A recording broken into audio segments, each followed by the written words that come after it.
in my playing, I always loved grace notes. It's the same concept with my direct playing. I always had grace notes, whether it's on the snare or on the hi-hat with a little snatch or something, fill in the gaps to create the bigger piece. And that's what I would do, set up a vocal, or hit something after a vocal said, not right on it, but let the vocal be heard, and then boom, by the way, that was the exclamation mark. That's the approach that I always took playing drums. Some other times, I would just lay in the back. You could hear in some Sublime stuff, and I'm just playing a straight beat.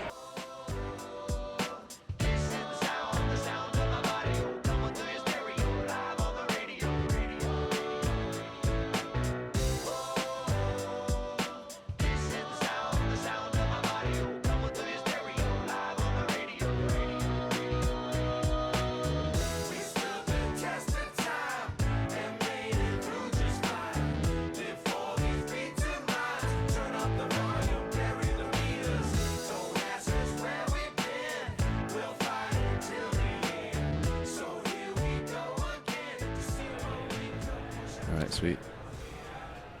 Welcome to the MNO show with Marshal Goodman, a.k.a. Ras MG. Yeah. Yes. Welcome. Yes, glad to be here. So this is, normally we have Jeff sitting there and we have our guest sitting over here. But Jeff is, I train jiu-jitsu with Jeff. He's a black belt. And our professor is, his name is Professor Fabio Leopoldo. And Jeff was a wrestler in high school and college. And now his son is wrestling at Westlake High School. And so our professor, Fabio, he offered for high school wrestlers, they can come in to our academy and train for free. Oh, awesome. So Jeff is, and the professor wasn't able to make it in today, so Jeff had to fill in. Oh, I see. So that's why he's not here. So he's over there teaching jiu-jitsu right now. Well, that's good. I'm not going to be mad at him then. Yeah. So, and it's interesting, wrestlers and jiu-jitsu, because there's a lot of things that intersect, but then there's things that are just right, night and day different. So it's his son is having a lot of success in high school wrestling because he's really good. He's been doing jiu-jitsu since he was little, but he does things a lot different to wrestlers that, like, I think confuse them a lot. Right. And then now he's learning wrestling too, so he's more well versed, and so they're teaching a lot of other kids too. So in comparing the two,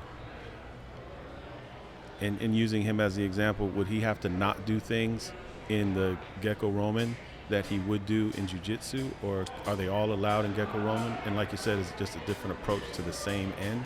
There's definitely like rules in like wrestling that there's things you can't do, like jiu-jitsu stuff that you can't do in wrestling. Yeah. And what type of stuff is like the arm bars? I think exactly, like all the submissions. Right. So like wrestling is about pins and that kind of stuff, whereas jiu-jitsu is joint locks and chokes. Yeah, there's no choking in the wrestling.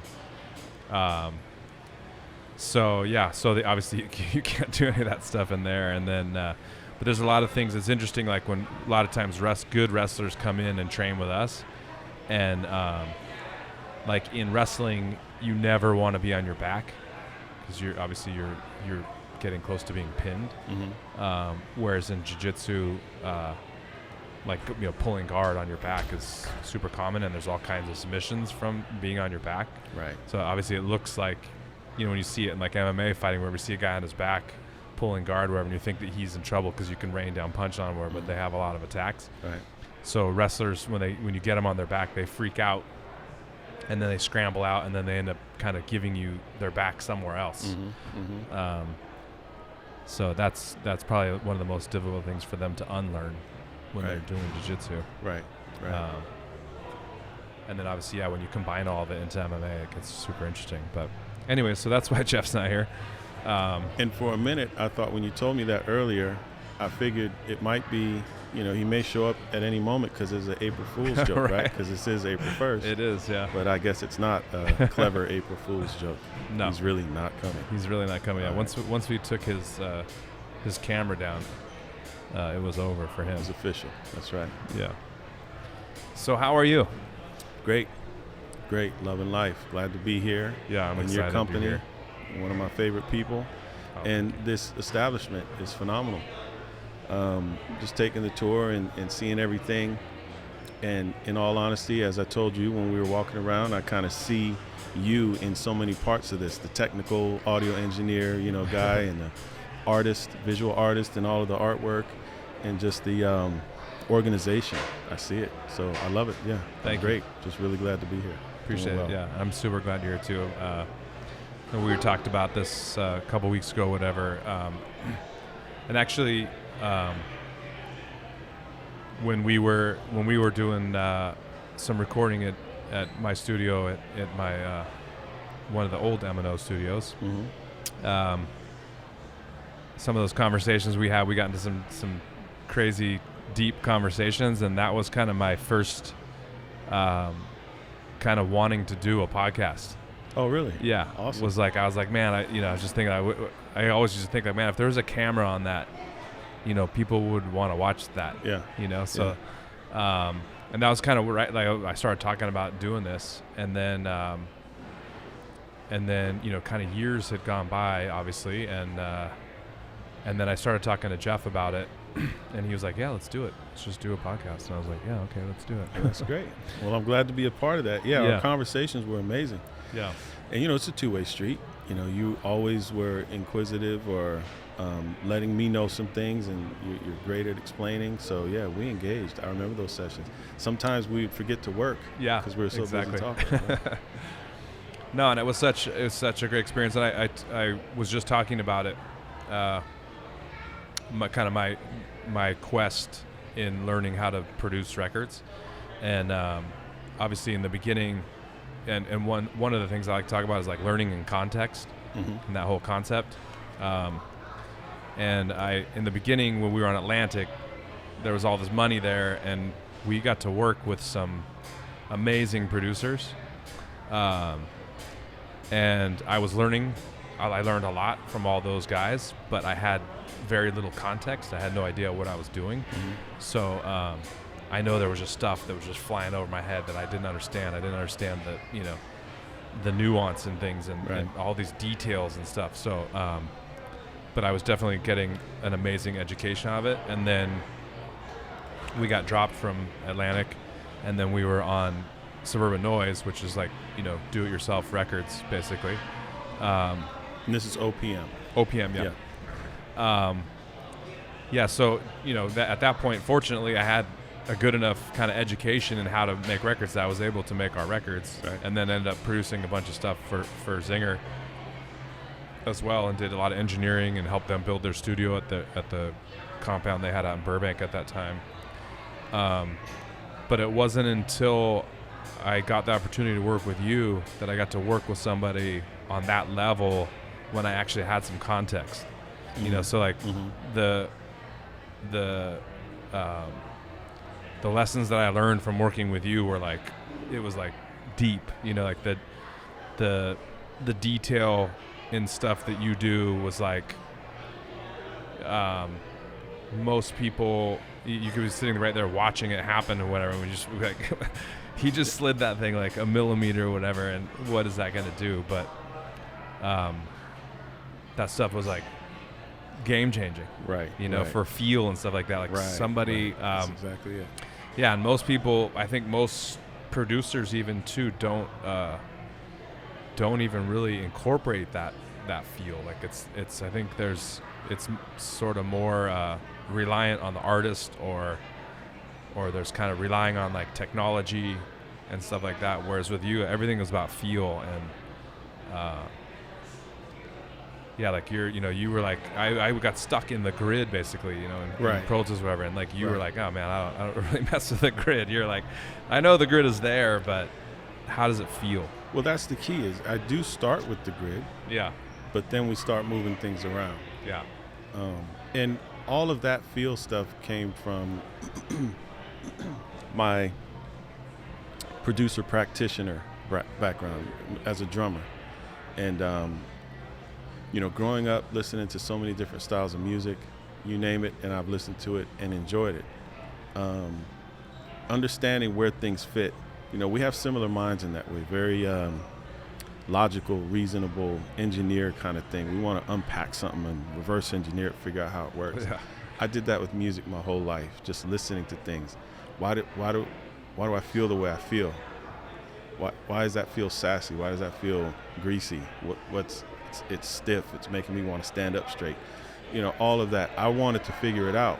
So that's why I got into feel on the drums, and as the center of my playing. I'm known as the pocket guy and whatnot.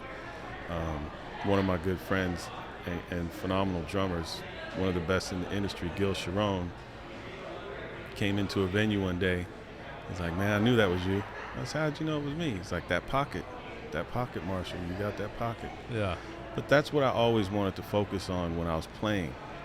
And when I played with Sublime on 40 Ounces of Freedom, I was playing to Brad's vocal and how he was singing more so than anything else. That was the first thing. Then secondary came bass, of course. We want to lock in together. But sometimes I'd give Eric a platform to play, and he'd play inside of what I was playing, but I was following Brad mostly. And if you listen to that record, you'll see I'm accenting the vocal or going with what he's doing. And I always wanted to do that. I wanted him to sing first, and then I'll play. I didn't really ever and I said, is that what you're going to do in the end, or is this just a, scratch? Let's get it to where the vocal's almost complete, and then I want to play to that. Wow. So that's always been my approach, and it's the same with producing. I look at what's the center of the song, and then we build around that. Yeah. And then I'll bring in my music experience as far as listening to so many different styles, Phoebe Snow, Eric Clapton, Africa Bambaataa, the Grease with Parliament Funkadelic. I'll bring all that in depending on what the center we've determined to be. So I could bring in some Grease, I could bring in some Black Sabbath, I could bring in just whatever, because I have these options in my library. Yeah. That's another thing that I bring to the production table, and most producers do. Yeah. You have to have that background and that feel of music in order to know where the song is, at least the producers I like. Some producers just go with what the artist does. They're great at that too. They don't touch it as far as feel or anything. They just go, this is you. Yeah. I don't want to do anything. I'm just going to record it properly for you. But yeah, I'm a very interactive producer, and some people love it and some people it rubs the wrong way. I've lost gigs for that. They're like, what are you doing? I'm like, well, you hired me, right? You hired me because you like my feel, and I was, came to find out, no, they didn't really. They just wanted the name or something like that, to associate for marketing. And I was like, well, this is what I do, man. I'm gonna make y'all feel, this way. If it feels R&B, I'm gonna go that direction.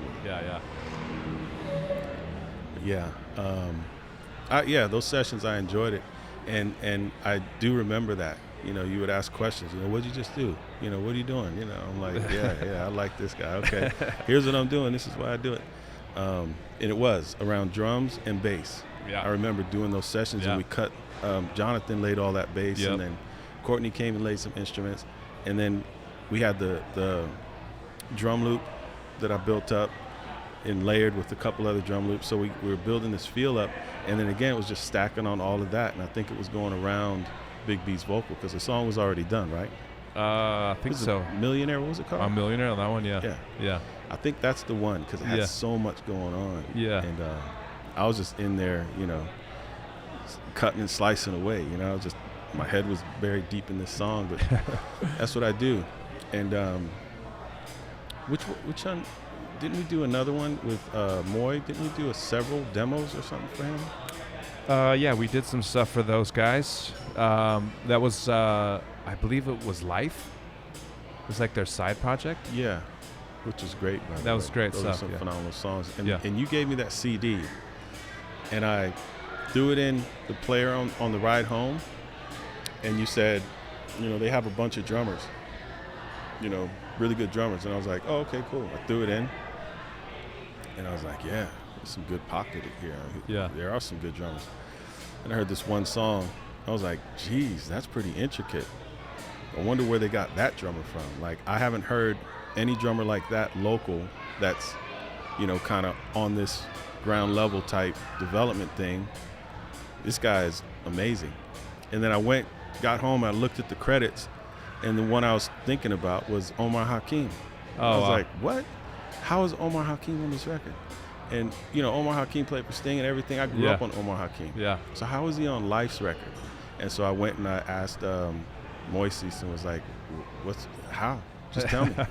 You know, and then, of course, the other drummer was Josh Freese. Yeah. And I was like, yeah, okay. That's Josh for sure. Because Josh, again, like Gil Sharon, is one of the best in the industry, plays with everybody. Played with Sting, too. Yeah. I think still plays with Sting. But Omar Hakim, because one of the band members' names, can't recall his name. His father knew Omar Hakim. Yeah, exactly. Oh, and then there was one other, John Robinson, I believe, who's a country session drummer. That played all kinds of different styles of music. And I was just like, this is an actual gem. Yeah. And we listened to it. I still listen to it every once in a while. My youngest son, who's now 13, grew up on that CD because it was always in the truck, always listening to it to and from school. That's funny. Amazing. And I remember you giving me that CD. Yeah. Yeah. That project was great. Yeah, it was. Yeah, we were working on that stuff in there. And then I think we did some Tomorrow's Bad Seed stuff. And then also he was with another band shortly. I think he might have worked on that one too. I can't remember the name of that band, but I think the Life stuff was done already. Yeah, you're right. Maybe we were doing more stuff on top of it. Yeah. But they were coming in the studio a lot. They were doing like a lot of writing with other people, and so they're kind of bringing in a bunch of other stuff. And then I did some writing stuff with Moy and Sean Chapman. Sean, exactly. Yeah, forgot his name. Sorry, Sean. Yeah, Sean's dad was in the music industry, I believe, and was kind of their manager. Yep. And he kind of funded that. He was funding them, like that's why they were kind of on their own the whole time, whatever. Because I think he was against them trying to get a deal or anything, so he just funded it all. Right. And he knew all those guys, like he was getting them, some high level dudes, like you said, like top. I mean, like those two that you just mentioned too, like probably the two gnarliest session drummers on the planet. John Robinson and Omar Hakim. And I did go out to lunch with Sean Chapman and his father, and we did talk about all this. And the rebranding, remarketing, was when he was manager was part of his goal. Repackage and remanage, or repackage them and rebrand them. Yeah. And it was great. But I don't think that ever saw the light of day, really, the Life thing. And then I think those two kind of broke up. Yeah. And then Moy went back to Tomorrow's Bad Seeds. Correct. Yeah, Sean went on to do other things, producing and I think mostly producing. Yep, exactly. Well. Yeah. I recently sold that house. Oh, okay. And Sean actually really wanted to buy that house because he wanted that studio. Right. He was trying to figure it out, but they weren't able to get the funds. Yeah. And so you designed that studio, and then we were talking about Bill earlier. Yes. He was a drummer for Neckbone. And Bill Gantner. Another band. Chico and the Sapphires. You designed it, and he helped you build it? You were building too? He was he was a framer. Oh, framer. Yeah, okay. That's what he did, just framing. So he framed it. And basically it was a garage, and then we framed another room inside the garage. Mm-hmm. So that's what he did. And then our bass player at the time, Matt Rowe, he was a finish carpenter. Oh, okay. And he worked on or still works on. He does like doors and windows and all kinds of moldings and stuff like that for super high end houses. And his work, he's like a master craftsman. It showed. Yeah. That place was outstanding. Yeah. That control room was phenomenal. Yeah, it was amazing. Yeah. So yeah, he built that. I basically was, and I had a background in I was a maintenance man at one point and built stuff or whatever, and I know how to use tools and whatnot. So I was basically his assistant on that, and we did it ourselves. But Bill came in and framed it out for us, and then Matt and me did everything else. And then I had already designed and built. I wasn't actually the builder, but I had designed a couple studios prior.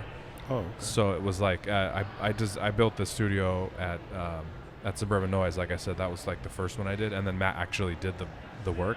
Right. And then had done a couple other ones over, and so mine was basically based on that same very similar basic design. Right. And then kind of all that stuff, the build on the inside was to prevent sound bleed, so. Right, of course. Yeah, I mean, we did it for, because we did all the work ourselves. It was, it was done pretty cheap. Right. But it was, custom to the T. Like, it was. Absolutely. It got to be exactly, like, at that point, like, I knew exactly how I like things set up, where I wanted things. So it was just, I was like, I'm just going to make this, I don't care. I didn't have any intention of renting it to anybody else. It was just for me, basically. And, so I love that room. We did a lot of good stuff in there. So what now? Now that it's gone, you're going to build another one? What's next? I am. We got a house here when we moved up to Thousand Oaks, and we got a pretty big piece of land. Mm-hmm. So we're about to get going on the build. We're gonna basically, I'm gonna basically put like up a shed, mm-hmm. and then do kind of the same concept. I'll build the studio inside a shed. Right. Yeah, I mean, all my gear's kind of just sitting right now. You had a lot of great outboard gear too. Yeah. Yeah. And most of that stuff was paid for by Atlantic. Like when we got our deal with Atlantic, I was like, I had the original MNO studio was in Hollywood, mm-hmm. and it was like, do you remember Wally Hyder? I remember the name. Yes. Yeah, he was most famous for creating a mobile studio. He put like a console in a trailer, mm-hmm. a tractor trailer, and then was able to go and record concerts. He recorded Woodstock. Oh, okay. And then from doing Woodstock, he worked with all of them. He did Janis Joplin records, Stones, all kinds of stuff from that. And then he had a studio in Hollywood, and my studio in Hollywood was one of his old rooms.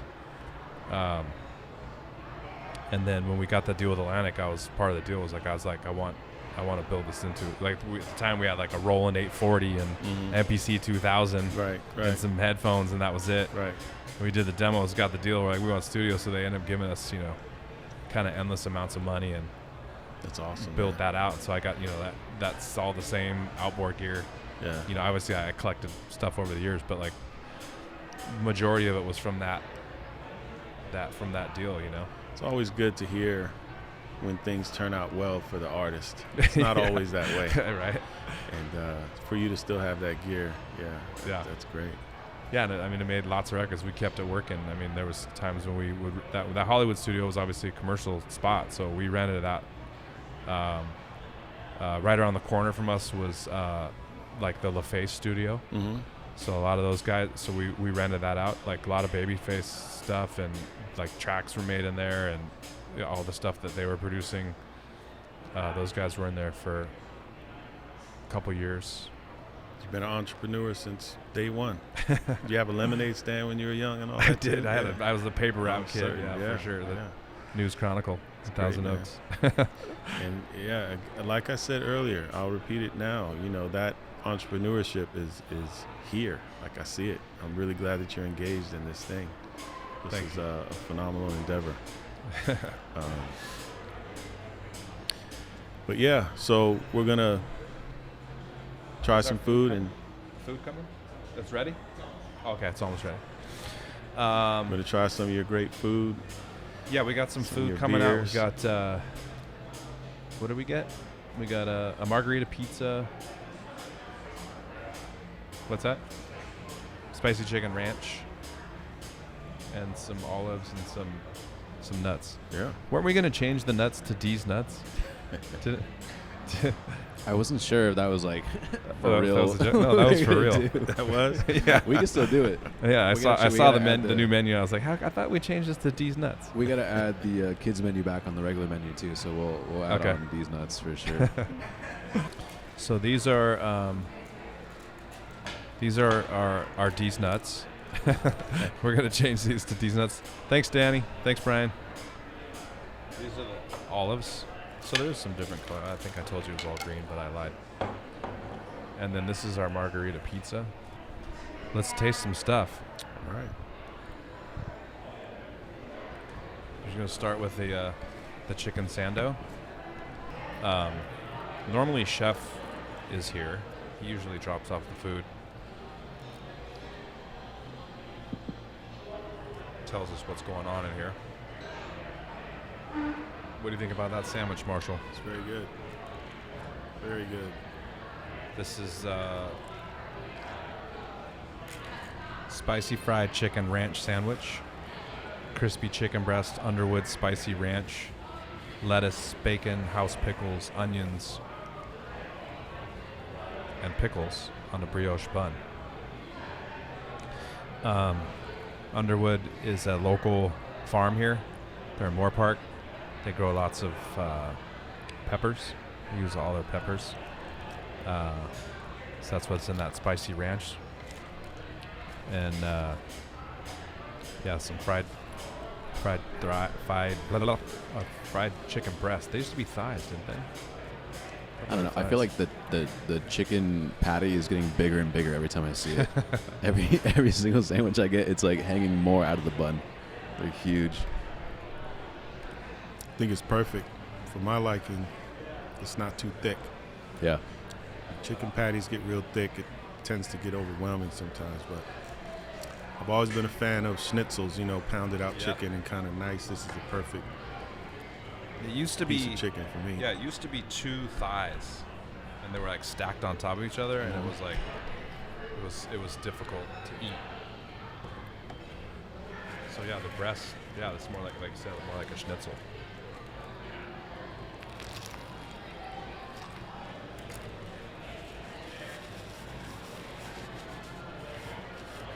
Oh yeah.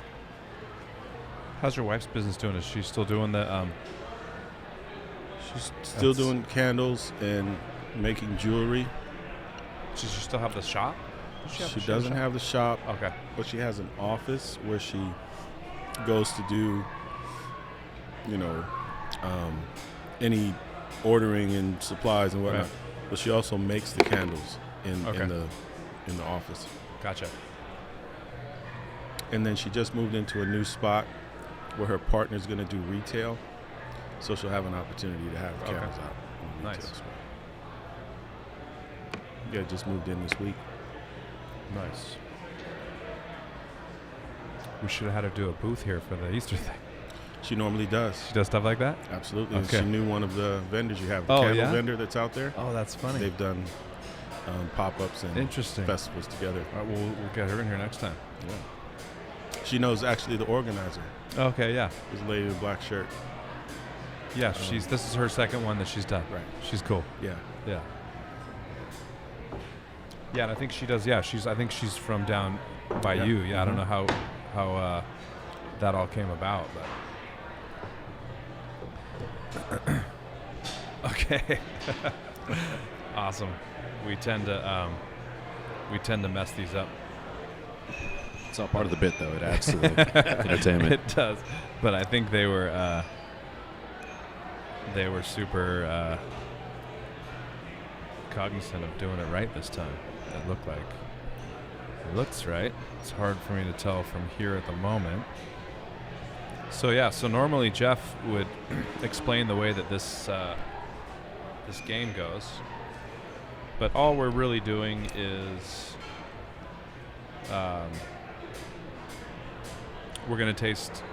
They're basically paired up. Right. So So each one is the same on each tray. Basically the same type, red or yeah, exactly. Okay, So we're going to gotcha. compare the red to the red, and Right, et cetera. So right. so there's four of these beers mixed in here are Tarantula Hill beers, okay. and the other 4 are guest beers. Okay. So we have some friends of ours, other breweries, et cetera, kind of on the board. So yeah, and your goal is just to see if you could pick out which ones you think are Tarantula Hill. Okay. So the first 2 are the T's, the 2 top left ones. Top left, okay. Yep. Now, do you want to give me a default as to what Tarantula Hill is typically? So I can try to fit it, or question, you just good want question. me to take a sip and just go for it? So Josh is the judge. Will you allow that question? Yeah, I'll allow it. I think Jeff summed it up pretty well last time. What did he say? Whatever the essence of John. You could taste the essence of John in Tarantula Hill. So I don't know. No. Well, like I was saying earlier, I see it, so I got it. That's fine. I got that. Okay. Yeah. To some extent, obviously, I take very little credit for the actual beer making process. I have very little to do. I don't have anything to do with it, to be honest. We have two amazing brewers, Mike and Dante, but I think you can. but we're definitely all on the same page. You could probably. I mean, the typical Tarantula Hill beer is pretty. I don't know. Do you want to give like a? Yeah. So, typical Tarantula Hill beer is clean and drinkable. Okay. Those are good descriptors, right? Yeah. Clean, crisp. So I think there's only one. We didn't put any IPAs on here, so it's making it a little bit more difficult because I told you like our IPAs are pretty smooth and not super bitter, Right. like super drinkable, right? That's what I was telling you is Yeah. that I'm not a fan of IPAs for that exact reason. Yeah. It's too hoppy. It's too loud. Kind of Yeah. Heineken has the same effect on me too. It's a little too, but I like the Pilsners. I like the Heffenweizens, the softer, rounder. Yeah. So that's what most of these are. So one of these is, I'll tell you what styles they're after. These two actually aren't a great comp because, and actually now that we've told you that, it's going to totally throw you off because these aren't the same styles of beer. So yeah, I'm kind of messing you up on that one. No, it's fine. I'll look for the definer you gave, kind of crisp, fresh, drinkable. Yeah. Yeah. It's in the for sure. pocket. It's in the in the pocket. Cheers, my brother. Cheers. Good to see you. Good to see you.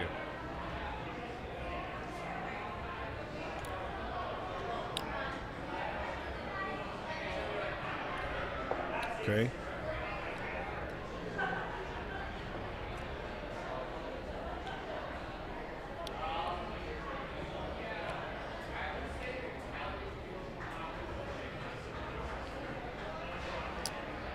Okay, here's the dilemma. Is this one was pretty strong. Yeah. So I've still tasted that a little bit in this one, but this one tasted lighter, seemingly. Yes. But That this is one's 100% definitely accurate. strong. Yes. All right. So I would say and that that's- Tarantula's here. Tarantula Hill's here. So that's why this one was throwing you off. I knew that was going to throw you off because this is the Tarantula, but this is a blonde. The one to my left. Yeah. Okay. So This is a blonde. This is our blonde, and this is a like a light lager. Oh, see, no, that's not. So yeah. it's not a great comp. No, it's not. I agree because I do like lagers and pilsners because they are light. Yeah. But yeah, the blonde is going to have a little. Blonde's a little bit more. Yeah. There's more body in it. So your analysis was totally accurate, but it was not a great comp. If this was a blonde, Right. you clearly wouldn't have been able to do it. So Right. that was like a trick question, especially after the setup on how we just explained it. Like this one has way more hops. All right. Bigger hop profile. So I'm glad I'm so establishing myself with a little bit of. yeah, no, you something, you're right? coming with the correctness on the analysis there. These two are both pilsners. Okay. So we this got a is much Pilsner. more fair comp. So it's H and H. All right. And I'm going to start with this one just You're to be starting safe. on the right? Okay. Yeah. Let's cheers that one up too. Cheers.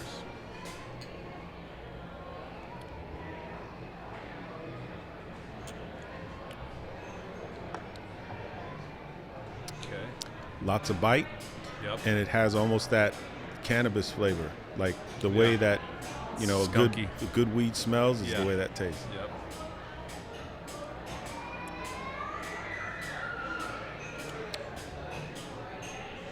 This one is sweet.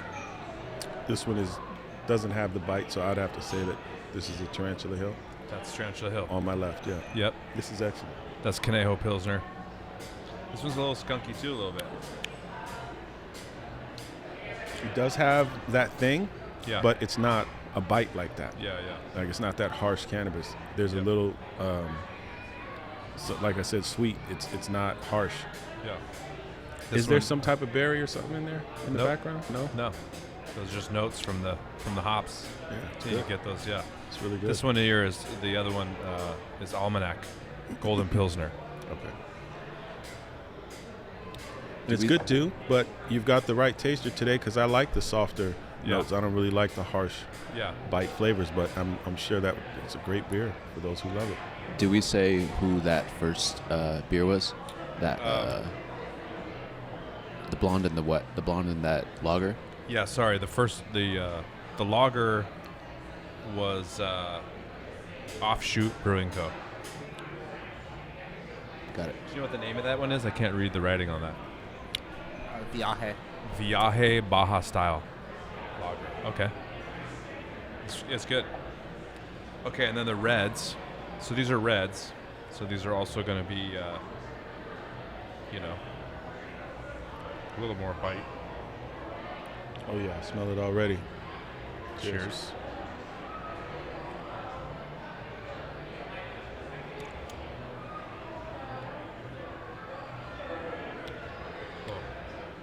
So that cannabis thing that I'm picking up, that's just hops, right? Yeah, cannabis and hops are cousins. There it is. See, Yeah. I never knew that until Yeah. right now. Yeah, I just always knew that those IPAs and like the craft beers Yeah. always kind of gave me a cannabis vibe. that skunk. Yeah, It's the skunk. exactly. You get that. Yeah. Yeah. Okay, that one is strong. I still tasted the bitterness in my mouth for sure. Well, that's the way I look at it, is Yeah. bitterness, because again, I'm not a fan of it. No, yeah, it's that bitterness is there for sure.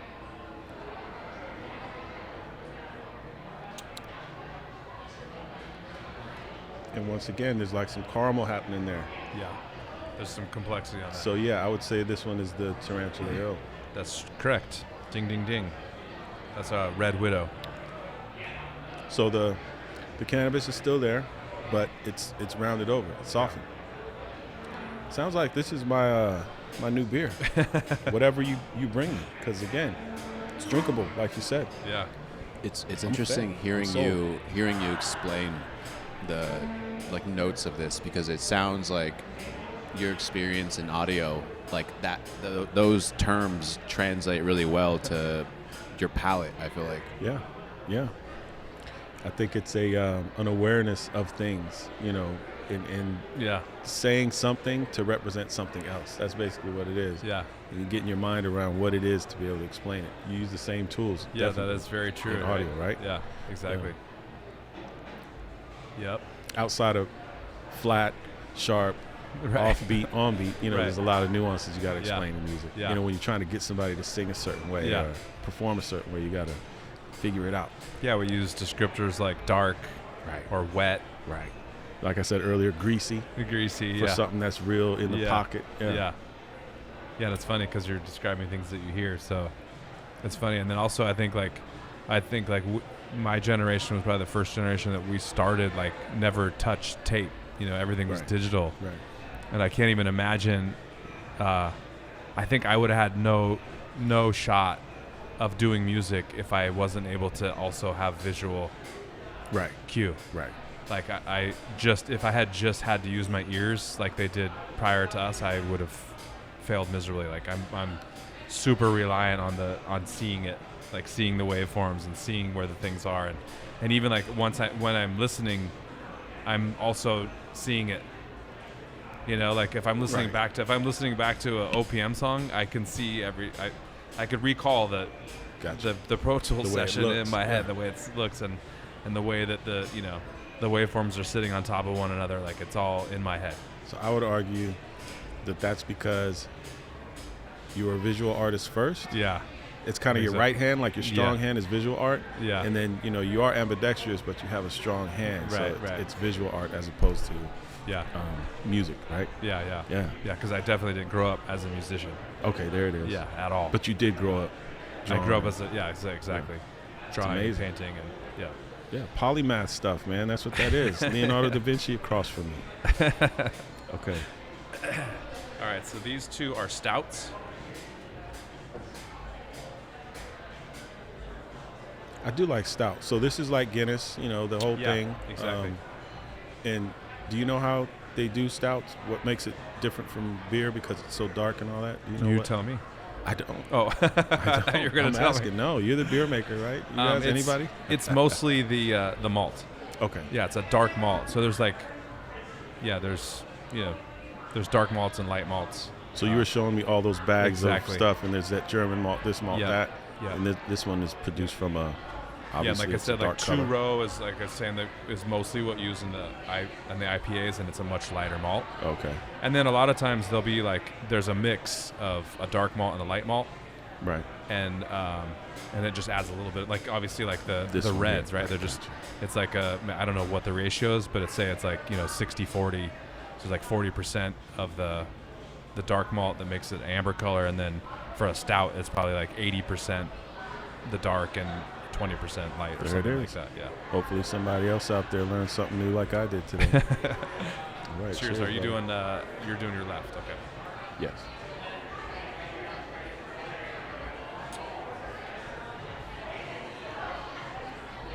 Yeah, now I like stouts. I do like Guinness. If Yeah. there is any loud flavor, it's this. It's chocolatey.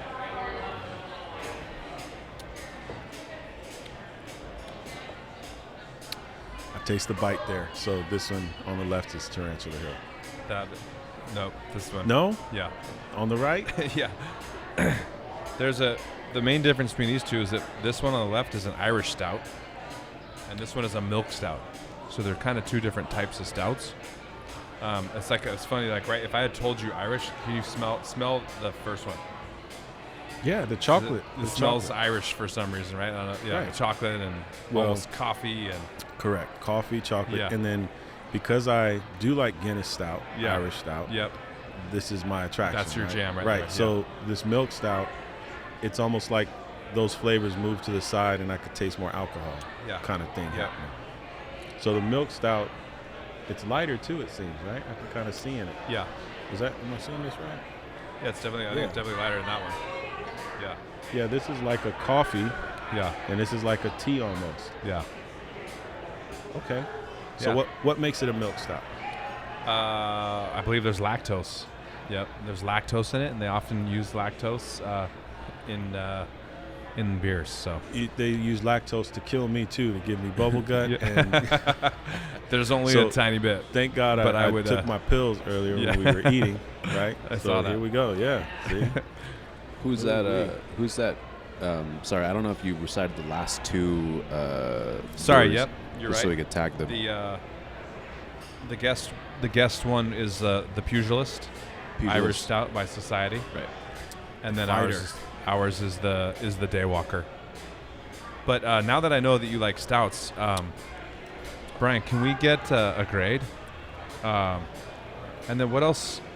Let's taste a couple other ones, just not comping them. Do you but- want a 5 ounce or what do you want? Yeah, maybe like a 10 ounce.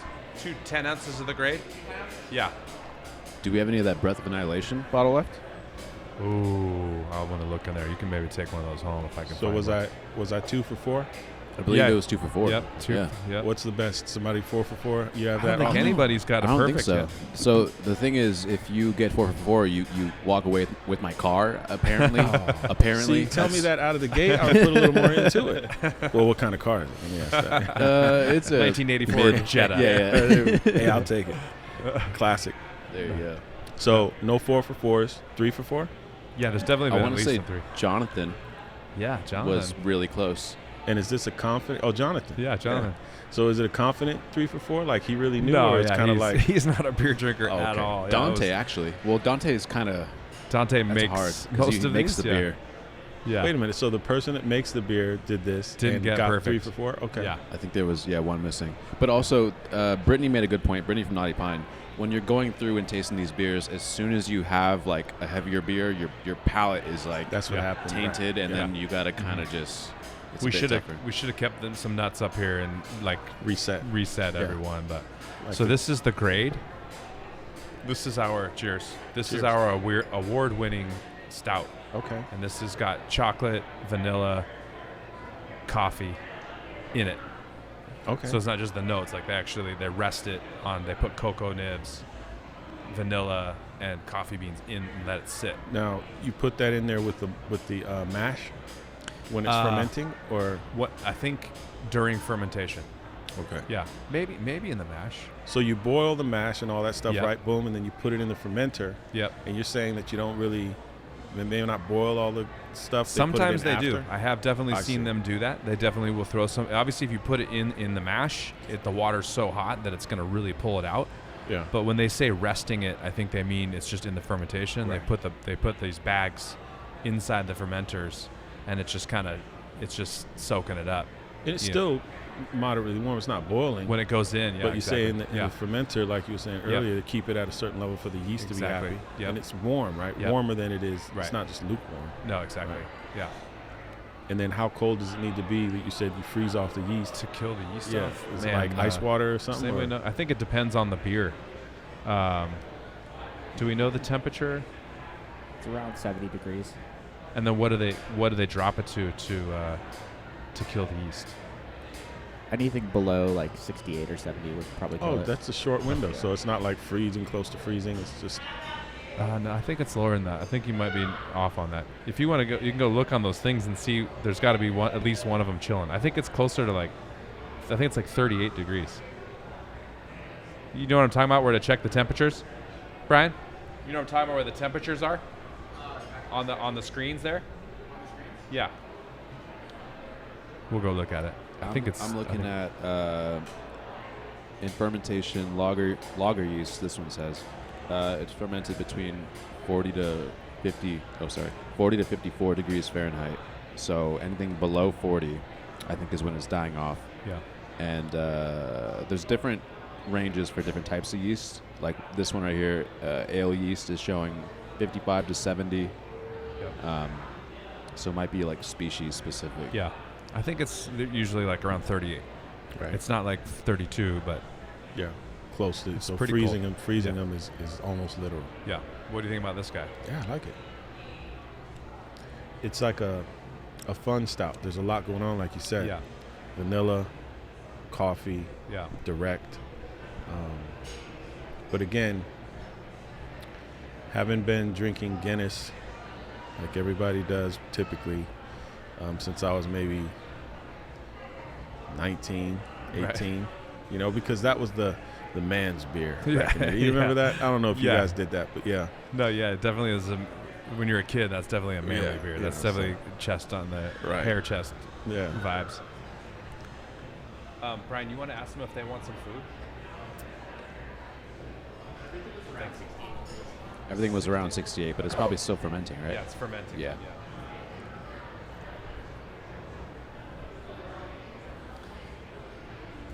Okay. Let's talk about these guys real quick. Starting with this one. This comes out next week. This is the Flamingo Pool Party, and it's the Pink Boots beer, which Pink Boots is it's like a women's society in the brew industry. Okay. And they come up every year. They come up with like a hop combination. They pick like 2 or 3 hops, whatever, and they package them up.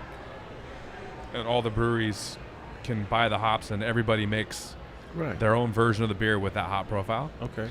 And it's to celebrate the women in the industry. Yeah. And so for us, one of our we have 2 brewers. Like I said, Dante is one of the brewers, and then his wife Taylor, she works here as well.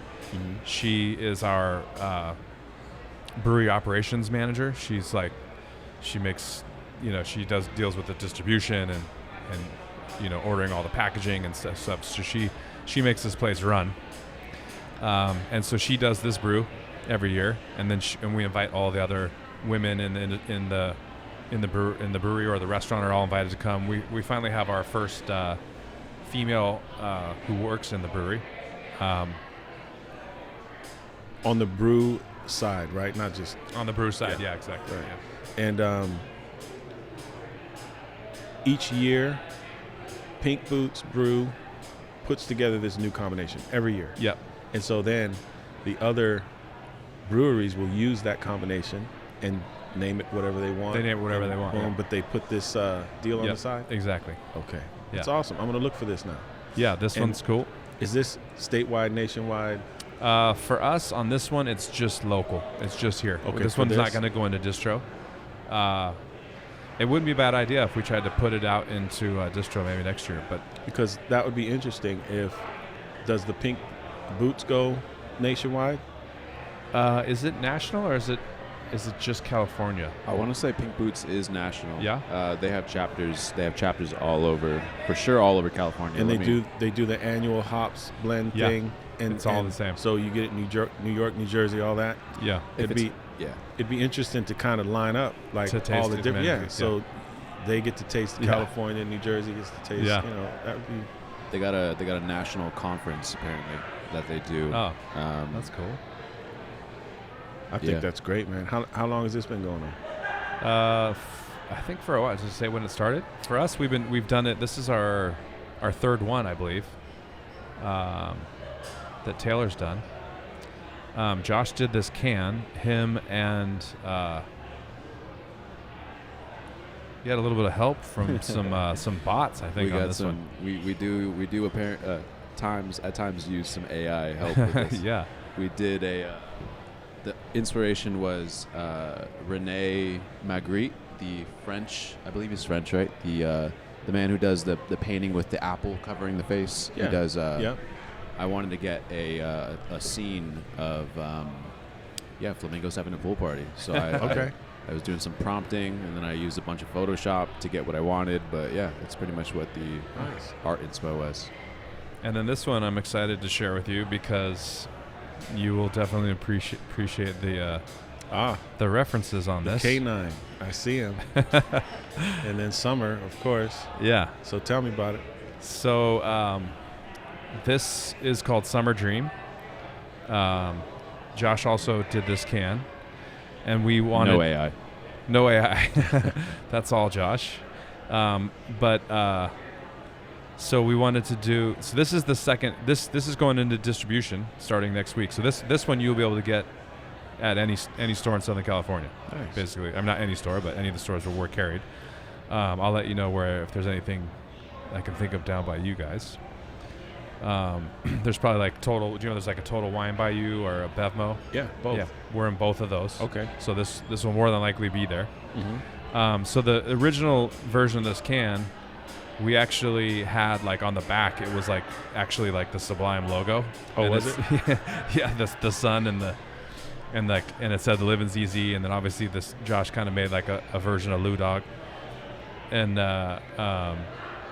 then it had we put the Spotify QR code, kind of it's not a QR code, but they have like their own version like QR code. Right. So if you hit it with your phone, it would pop up summertime. Oh, okay. And the living's easy. And so it was like kind of like inspired, like so you want to listen to that while you're drinking this beer. Yeah. But then we looked into it, and obviously we're not allowed to do any of those things. The licensing issue, yes. And Spotify strongly objects to using those things on anything packaging when it comes to regards to like alcohol. And then obviously, it would have been cool to be able to keep the Sublime thing on there, but we weren't sure, what avenue to take, and so we just kind of went. But so it's very much a Sublime inspired can. Awesome, man. The living's easy. Yeah. I like it. And so we've got strawberry and guava puree in here. That's why it's fruited hazy. Yeah, it's a fruited hazy. It's basically, so we kind of have two versions of our hazy. We do liquid candy, and then we do like a Paradise Falls. So all of the fruited hazies are basically kind of a version of the Paradise Falls hazy with fruit in it. And so this year for distro, we did the first one was called Mango for Show.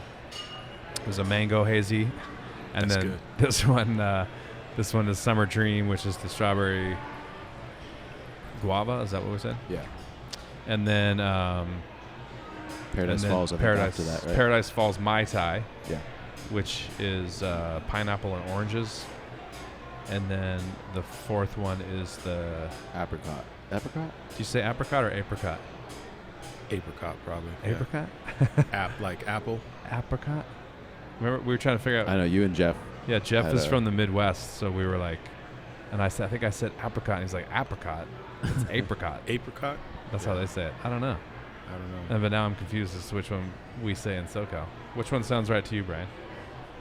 Apricot? Apricot. Yeah, Okay. like apple. Apple, yeah. I think so.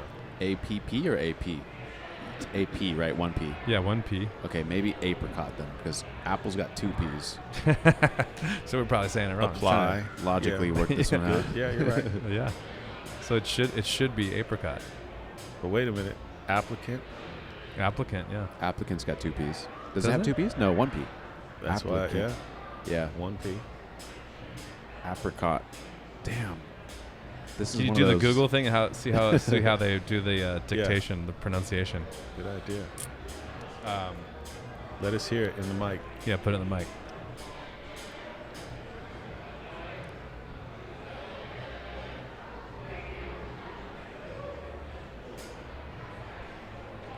This word, as well as how to say, more interesting and often confused This guy has such a strong accent. I don't know if it's names in particular, so make sure to stay tuned for those. So how do you say it? Well, there are 2 different ways of pronouncing it. One is the British English pronunciation, where it is said as apricot, apricot. You do want to stress on the first syllable. In American English, however, it is usually said as apricot, Oh, there you go. apricot in American English versus There you go. Yeah. Straight from a German guy, maybe? Interesting. Brian, can you grab us a couple of just tasters, I guess, of liquid candy and maybe Cali Day?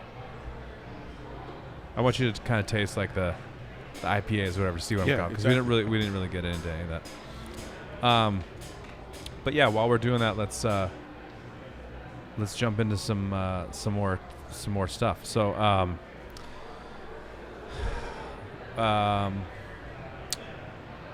what should we talk about? Well, I know a lot of people always want to hear a little bit about the city stuff that I'm doing, the elected official, Yeah, city council member stuff. let's And, dive into that. Yep, 2016 was elected to the La Palma City Council.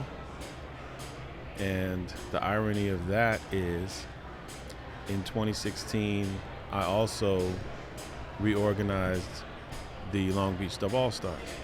So I did that beginning in maybe February, March, for a show in June. And Kevin Zinger approached me and said, would you be willing to put the band back together for this SRH 25th anniversary, I believe it was. Yeah. And he had a side stage for his acts and invited us to headline that stage at the Blazing Glory Festival. Right. So, Blazing Glory had their big stage, whatever. He had his own special side stage for SRH 25th anniversary. So I said, absolutely, let's do it. And I said my condition would be that we have Opie and Eric involved. Went to junior high school with those 2 guys. And so, that would inspire me to put the work in. Thanks, Brian. And so I just started talking around and we played the festival, June 2016. At the time, I was serving on a committee in the city, and it was a community activities and beautification committee. I was appointed by the mayor and mayor pro tem. I was in my 3rd year serving on that committee. That committee does concerts in the park. That was the main reason I'm like, okay, I could do this. And the only reason I did it is because I've lived in the city for 13 years. I was kind of done touring. I went back to school, got my degree, finished my bachelor degree. So I was like, all right, let me give back to the city. And that was it. Saw concerts in the park. I said, I could do this. Who does this? Who plans this? Yeah. The CAB committee. So on there for 3 years. I think it was maybe that June. They approached me at an event, and we were sitting at a table similar to this, long table. I was at one end, and the ended up being my mentor, council member, was at the other end. Lots of business people affiliated with this new ribbon cutting, new business that we were doing, and I was there for, sitting along the table. And from the opposite end of the table, council member Goodhart said, Marshall, we have a vacancy coming up on city council. Would you be interested in running?" In front of the whole table, you know, and everybody looked over at me, and I was like, just honestly, absolutely not, you know. No, I'm good. Like, cab committee, concerts in the park, Arbor Day, Memorial Day, I'm good. This is fun. And I was chairing that committee at the time or whatever. So he said, "Well, think about it, Marshall." I was like, "Yeah, I don't think I need to, but sure. Ask me again next week. I'll tell you the same thing." Then I went home and was talking to my wife. I said, "You never believe what was what happened today." I was taking my tie off or whatever, just casually talking to my wife. I said, "They asked me to consider running for city council. There's a vacancy." And her response was, "You are, right? Like, you're going to do it, right?" So immediately, having the support of my partner in life, to say, looking from the outside and when she takes approaches like that, I always consider it. Even if it goes against everything I'm saying, it's my partner in life, so I have to consider it. Yeah. So immediately I said, "I guess so." Wow. Sure, let me give it a try. Went and met with all the heads of the departments, city manager and whatnot, see if I could do the job, and ended up running and ran unopposed. So there wasn't an election actually, but I was elected unanimously because no one else ran. No one had to vote for me because there were no other candidates. But 2016. So by November 2016, I was on city council. Long Beach Dub started up. So I'm the managing partner of the Long Beach Dub All-Stars at the same time on city council. So things turned the corner. Summer of 2019, we have a summer tour going on. And actually the beginning of that year, we went to Japan. We had a European tour scheduled, and we had a summer tour scheduled where we went out for 3 weeks, came home for 1, and went out for another 2 weeks. Prior to that, we were just going Thursday through Sunday. It was a bunch of old guys. We all have families. We're not going to be out on the road touring, tour buses and all that. However, that summer tour was the first time we're going to be gone for 2 weeks, 3 weeks, and so on. And so that year I was appointed by the council to serve as mayor. So here I am now, mayor. And then that spring, beginning of 2019, I decided, because from 2013 to 2018 was substitute teaching. I really wanted to teach at the university level. So I knew that you could teach with your vocation, meaning, as an audio engineer, you've been doing it for 7 years, longer than that, of course, but 7 is the number. If you have 14 years, you get X amount of money. If you have 21 years in that vocation, you get X amount of money. It's 3 times whatever. So whatever your vocation is, you can go to a community college and teach. Wow. So, but you need a bachelor degree or, maybe experience. I forgot what it was for me. I think it was experience. So I hadn't taught in the classroom. Okay. That's why I substitute taught for 2 years. By the time I got back to apply again to this program, they had cut all the arts. So there was no money for arts. So no more Pro Tools class, no more production class. Wow. It was gone. So then I said, okay, what am I going to do? So that's where I figured, all right, I'll go and get a master's degree so that I could teach that way, not vocationally, but through the master's degree. 2019, it's the first semester. So I was in graduate school, serving as mayor, managing partner of the Long Beach Dub All-Stars, and the drummer. So that whole year was wild. And while in Japan, our singer got put in jail, right? So I had to mitigate that. It was just a lot going on that whole year. But that was like the culmination of the council experience. Got it all done, still served as mayor, was gone for that window. But prior to that window, of course, being gone in Japan, but January, February, March, April, May, I was doing mayoral stuff. And then it was June and July that we toured. And then August, September, October, November, back to the mayor stuff. While all the same time doing all this, master's degree work, just 2 classes at a time. But the master's degree is in public policy, which is associated with the elected official angle. And finished my master's degree in 21. And I'll be done with council in 24. That's my last year of my second term. So big notes touched, elected official, city of La Palma, served as mayor 2019, currently mayor pro tem, set to be mayor again next year in 24, and basically was pulled into it, Yeah. kind of like Carlito, you know what I mean? I wasn't trying to get away or anything, but I was pulled in, and I honestly, I really do enjoy it. I do, and I serve on some state boards for it's a city lobby. It's called the League of California Cities, and it's a lobby for cities to have a voice at the table in Sacramento. So all the legislation that comes through the state of California is basically vetted by the League of California Cities to make sure that the interests of local government are not being obstructed or overrun. And the League of California Cities has some pretty big influence on California legislation. So I served as the chair of a policy committee to deal with housing and economic development, and now I serve on the board of directors for that organization. And, Orange County Sanitation District, I'm on the board there. I'm chairing the operations committee for that organization. And those are the fun parts for me, because I get to now, we're a tiny little city, 15,900 people, 1.8 square miles. Now I get to, touch on stuff that's regional, statewide. And I just got elected to serve on the Orange County Council of Governments board of directors as well. And that gave me an appointment immediately to the Southern California Association of Governments. So Orange County Association of Governments, all the cities in Orange County come together to talk about their interests. That's a joint powers authority. We all came together as cities and said, let's make sure we're represented. The Southern California Association of Governments, same, joint powers authority, but it deals with all the cities in Southern California. I think it's 119 cities or something like that. So touching on, state law, legislation, and how it impacts local government, those two organizations, as well as the big lobby. But that's been the real give back to me. Like, I feel like I'm getting something back from that. Of course, serving my constituents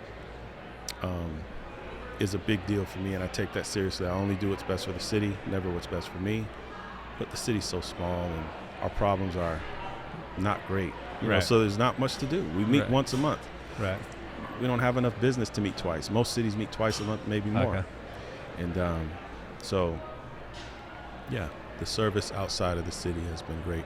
And then it puts our tiny little city in Orange County, Southern California on the map, serving on the state board and regional board and stuff.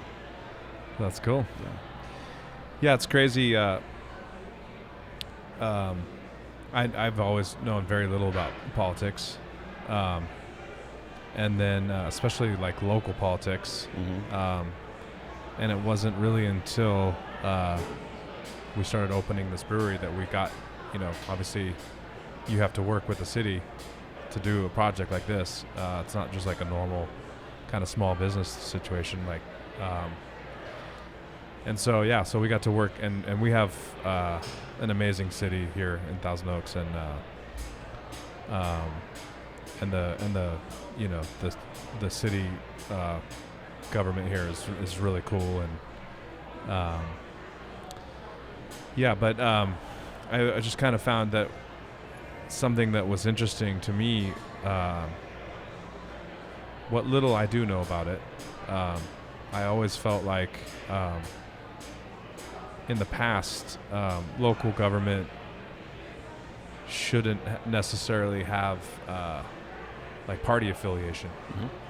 I think that whatever influences the party might have on stuff shouldn't apply to anything like on a local level.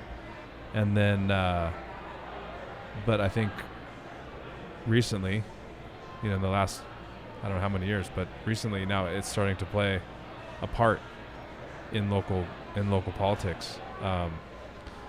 What are your thoughts on that? Well, you're absolutely right. There's certain levels of government that are nonpartisan on purpose. Local, mostly, but then also Supreme Court justices and so on. They're appointed, but it's really nonpartisan. And then some state Supreme Court justices are elected as well, nonpartisan. Right. Because you don't want that party in there. when it comes to, legislating for the nation, now the party interests come in. So those are partisan positions. Each state, legislation for the state, because one state may like guns, one may not, party in there, because there's a party that supports gun rights and a party that doesn't, or so on. So Right. you want the partisanism at the state level too. Once you get down to the county and the local, you really don't need partisanism there, because it's localized stuff, Yeah. and it's by design. Right. I say that all the time, because I went around to the city, door knocking and talking to people when I was getting ready to campaign, and they'd say, "What party are you?" And I'd say, "It's a nonpartisan position. It really doesn't matter." They say, "Yeah, it's a nonpartisan position with partisan people in it. So where are you in the partisanism?" And I Right. said, "I'm not really in anywhere. Yeah. I don't really want to be involved in that." But then when it boiled down to it, I kind of dip and dodge, do the politician thing, if you will. But it's really just not following their narrative. Yeah. But if they did want it, I'd say I'm a Democrat. And basically, this is in all honesty, I'm a Democrat as opposed to a Republican, because when I was 18, D comes before R. It really didn't matter to me. I'm like Yeah. you. It's like politics didn't matter to me at all growing up. Yeah. Kind of still doesn't now as far as party, Yeah. because whether you're Republican, Democrat, or any of the other two parties that are, built into our system, they're set up to create a debate, to vet Yeah. topics. Right. So it's shirts and skins. You could be Yeah. either one at any time. Yeah. It's not to be this ideological Right. nightmare that we're in right now. Right. And I think that's the exact reason it's come all the way down to local government sometimes, is because people are too caught up on the ideology as opposed to having two parties to debate. Because they used to talk about talking across the aisle, which meant you're in this party, I'm in this party, but we're going to still talk and figure this thing out. Yeah. Now there's like a Divide. void. There's a wall. There's Yeah. not even an aisle. It's Yeah. like us and them. Yeah. And that's not how it was designed to be. Yeah. When you get into that polarization, unfortunately, it does trickle down to local. Yeah. Yeah, it's interesting too. I think it's a lot of it's like it's kind of just how you were like how you were raised, right? Like I think a lot of people, like I know a lot of we have like a lot of young people who are employees here, and most of them seem to be they follow the party that their parents are in, Right. and because it is so polarized right now, I find it really interesting. And like for me, my growing up with politics was the things that like stick to me, that kind of feel like formed me and my political beliefs. It could have been either side, and that would have just been whatever. But it's like you're saying like if you're from somewhere, it's like you like people who like have so much on like where they're from. It's like you were just born there, like you didn't even have any say in it or whatever. But like my grandfather was a World War II veteran, and he was very he was very political. He was very into politics. And then his mother, my great grandmother, she was a widow, and then she remarried my great grandfather. I grew up with him with my great grandfather. His name was Aidan. He was from Peru, and spoke very little English. And these two were this amazing couple. And he was, I want to say, he was at least 25 years younger than her. Oh, really? Okay. Yeah. And she scooped this guy up. Yeah. And then when she got old, man, he stuck it in there with her and took care of her Awesome. until she passed away. And he was an amazing guy. And he was so into America and American politics. And I remember in their house he had a picture. He had his little room where he watched TV, and he had pictures of every president. Mm-hmm. And he just loved the presidents, Mm-hmm. like he loved Bush, and he loved Obama, and he loved them the same, Right. and like that, seeing that through his eyes, kind of in a way, like wow, how grateful he was just to be able to get to live in America and just, you know, live the dream, you know, like, and so, yeah, and it was like, and back to my grandfather, who was a World War II vet, like he was very much, you're an American first, Right. and then you're either one or the other, Right. and like, and so, and this was that's the era of where there was, you know, both sides were gonna work it out, and there was, like you said, there was an important part of the process in the vetting process of, like, you know, we need to see both sides of the coin, let's fight about it, and, you know, some of them, you know, whatever and whatever are gonna, sometimes they're gonna win, sometimes they're gonna win, but it was really important to him that it was like, you're an American first, and you would never call yourself a Republican or a Democrat, like you would Right. call yourself an American. And then as I got a little bit older, my dad is a Democrat, and my mom married a Vietnam vet who was a very much Republican. So I had, you know, two different. My parents were on either side.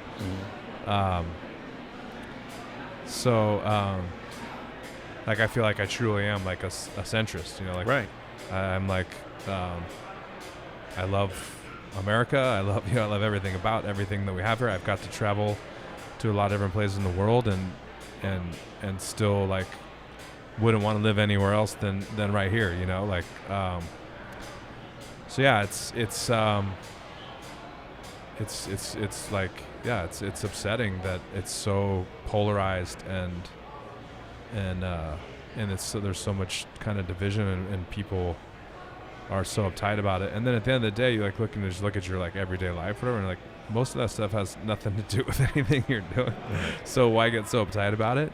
But Right. that's not to say that it's all not very important, because it is. But yeah. But then the fact that it got, you know, that it's come to this where it's now in, like, now that I'm paying attention to local politics, and there are people, you know, sort of pushing sort of one agenda or the other into stuff that should just be decided by the people in the community. So it's like, where do we go? How do we turn this back around? Or is it like, I like to be optimistic. I don't want to say like, is it like, it's changed forever, and then what's it going to look like in the future? Yeah. That's you know, the question of the ages. I would say this, that we've been here before in polarization. We had a civil war. Yeah. So that's the most polarized we've ever Yeah. been. Yeah. Doubt that we'll ever get back there again. Yeah. Even though people are starting to use those terms now and all that nonsense to me, I don't think we'll get back there again. But polarizations, you know, situations have happened before. That's the epitome of the Civil War. But I think what has helped us recover, either a threat from outside, where we have to realize that same team, let's come together to fight this threat from outside. Yeah. Or some type of what we're going to need now, because we have prosperity. So after World War II, we became the richest country on the planet in history, all kinds of arguments. With prosperity comes idle hands, and idle hands and idle minds, unfortunately, will find themselves getting into trouble. Yeah. And that's where we are right now, in my opinion. The polarization is us in trouble. Yeah. And so the way to get out of that, in my opinion, is doing this, talking to each other. I have friends that are Republican, and they know I'm not Republican because I don't really talk like them. But we have a friendship. And they're electeds. I'm talking elected officials, Right. local government. And the reason we maintain our friendship is so we can have conversations Yeah. where we disagree. But we respect each other enough, and that's another thing we need.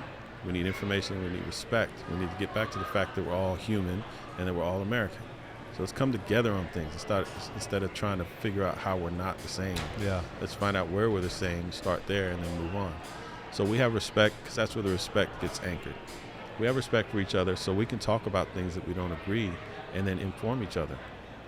create some empathy, create some understanding. Oh, I see where you're coming from. And one of my buddies was a mayor, very influential in his city, very influential in the county. He came back to me after a few conversations and said, you know, you really changed my perspective. And I felt that that was humongous for him to do, right? Because he's a staunch Republican. Proud. But he came to me and said, you know, you changed my approach. And that's all it takes, that right there. That's it. So how do we make that viral? How do we make that? That's the next step. And for me, once again, it's just having conversations. Just talk to people. Try to establish respect. Try to be persuasive. Earn someone's respect like I did my good buddy, and he did for me. And because he didn't violate and, you know, oh, you're a libtard, this, that, the other. That's a progressive point of view. He didn't do all that. He just went, oh, okay, well, I disagree. See, respect. That's all you need. And unfortunately, we've had some examples of blatant disrespect from our leadership, whether it be state, city, or federal. A lot of these federal electeds tend to be brash, and they're proud of it. And that isn't a good place to start that respect thing. That's actually going the opposite. And unfortunately, people get angry when there's a bully in the room. I'm one of those type of people that I don't like bullies at all. And I'll tend to go at a bully and then unfortunately become a bully. So, you know, an eye for an eye makes everybody blind. And I have to keep reminding myself of that, because I really, the biggest agitation for me in my life is a bully. I really can't stand that. Like, leave people alone. You know, you should give people an opportunity to be themselves, have life, liberty, and all the stuff we're guaranteed in the Declaration of Independence and everything else. Let them have the liberty. Why you have to, you know, I feel it's a need. I can't leave someone in a place like that. It's like a yearning of mine. I can't just walk by and let somebody get bullied. I have to say something.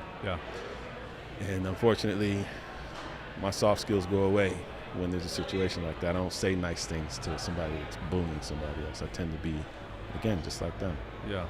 A bullier, unfortunately. But look at ourselves, self-awareness, figure out those types of things in ourselves, try to adapt. It's not conducive for me to be like that, so I don't do that. That's my weakness. I try to focus on not doing that. And maybe use soft skills when I go up to somebody bullying and say, hey, it might be a better idea than what you're doing right there. Have you tried this? Or distract, bring them over somewhere else. Do that instead of just going up to them and pushing them out of the way. You know? Those types of things. We all need to do a little bit of self-reflection in how we're impacting our society, because it is ours. This is an American society, social experiment that we're all engaged in. We all have to contribute, do our part. But I agree with you. Greatest country on the planet. And the reason, and it throws a lot of people off, you know, I'm a black man, you know, this and that and the other, Democrat, whatever. But I do like capitalism. I do like America. I like capitalism because it's the greatest economic system for equity, creativity, and fairness for the consumer, for the buyer, if it's done properly. That's the kicker. It hasn't been done properly for almost day one. Monopolies, cheating. So immediately you had to have what we despise in this country, socialism, which is the government comes in and regulates the markets. That's socialism. We've had a blended system from day one because capitalism wasn't allowed to work properly on its own. Same thing with the greatness of our country and Constitution. It's a living document that can be amended, and we have amended it. In this democracy, in this democratic republic, rather, we have the opportunity for an individual to have an idea, garner enough stability financially to raise their family and potentially the families after them. You start a farm or a business. Nowhere else in the world can you really do that. And we've had people realize that greatness from idea to billionaire multiple times in this country, and other countries mirrored that. So in this type of society, is the only place that could happen. So that's why it's great. Have we been through some bad things, and people made bad choices, enslaving others, and banning people from coming in when we let others come in. But those are all choices. It's not really the society. Don't be mad at the structure. Be mad at the people within it making the choices. Yeah. So that's my approach. So I'm very American. My father's a Korean War veteran, combat war veteran, and we're patriots. We're black men, but we're still patriots, and we're patriots because he fought for this country. So did my brother. So did some of my cousins. So did all my uncles. Some of my uncles were in World War II. Bloodshed, many generations for this country. So it's my country too. Yeah. And I'm not gonna shirk on that. I'm claiming it. I'm not going anywhere else. Yeah. I want to leave here. Yeah. Is it troubled? Do we have issues? Absolutely. But they are resolvable. Yeah. We can organize. We have the freedom to redress our government. And that means any group. That's the only reason we were able to have a black freedom movement, the civil rights movement. The reason we have the Civil Rights Act of 64 and 65 is because people organized, redressed the government, and society changed. It changed. So that is a brilliant place to be, in my opinion. Yeah. Women's rights, women couldn't vote. You had the suffrage movement, then all of a sudden women can vote. Yeah. I mean, only here. We're an example for the entire world. And so we just have to stay resilient, keep working, be positive, communicate, and be open for change. Yeah. Yeah, I think a couple things I wanted to bite into there. One, the thing about you said, like capitalism, and then there was that if that you said, and I think about that a lot. Obviously, I'm not sure. I've never taken a class in capitalism, so I don't know how it's taught. So this is my own thought, but it's probably not an original thought by any means. But the if there is like capitalism is, and I think the reason why it was designed the way that is to kind of coincide with a democratic republic, like you were saying, was that it's very fragile. Like capitalism is super fragile, and it has to be monitored. And then the if is a moral compass. That's the key to the whole thing. There has to be a moral compass that we all subscribe to. Absolutely. And you take away that, and because there's so much freedom that we all want, the moral compass can be swayed. And like you mentioned, like the idea of a monopoly or whatever. There's just so many instances where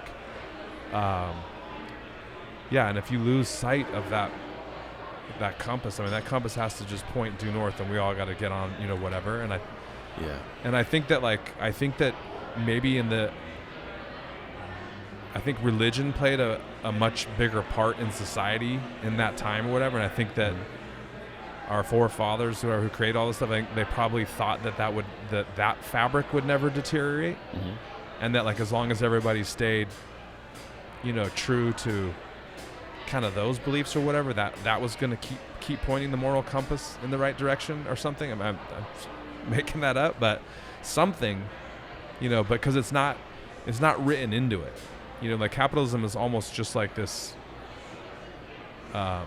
concept that exists inside of our thing, where it's not like, it's not. We don't say we're a, democratic republic, capitalist.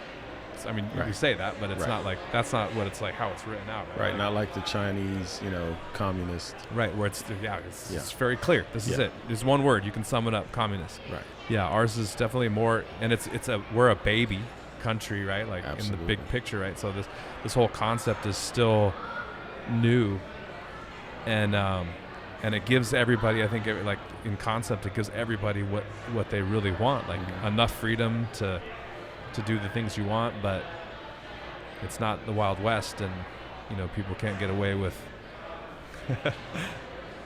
all kinds of shenanigans, even though they do. But anyways, that was kind of that. I think the moral compass thing was guided, or I would say, in my looking at the founding fathers and the early times of this country, The moral compass was drawn by duty. That's what I would say. Okay. So whatever capacity duty falls into, duty to research who you're voting for, to stay abreast. That's why freedom of the press is there, because the press was there for us to have information on what's going on, because we didn't have time to follow all of that. So we had reporters and journalists who followed these things professionally to provide us grounded information. Right. We have a duty to read that information. They have a duty to give proper reporting. So duty, do what's right under the structure, and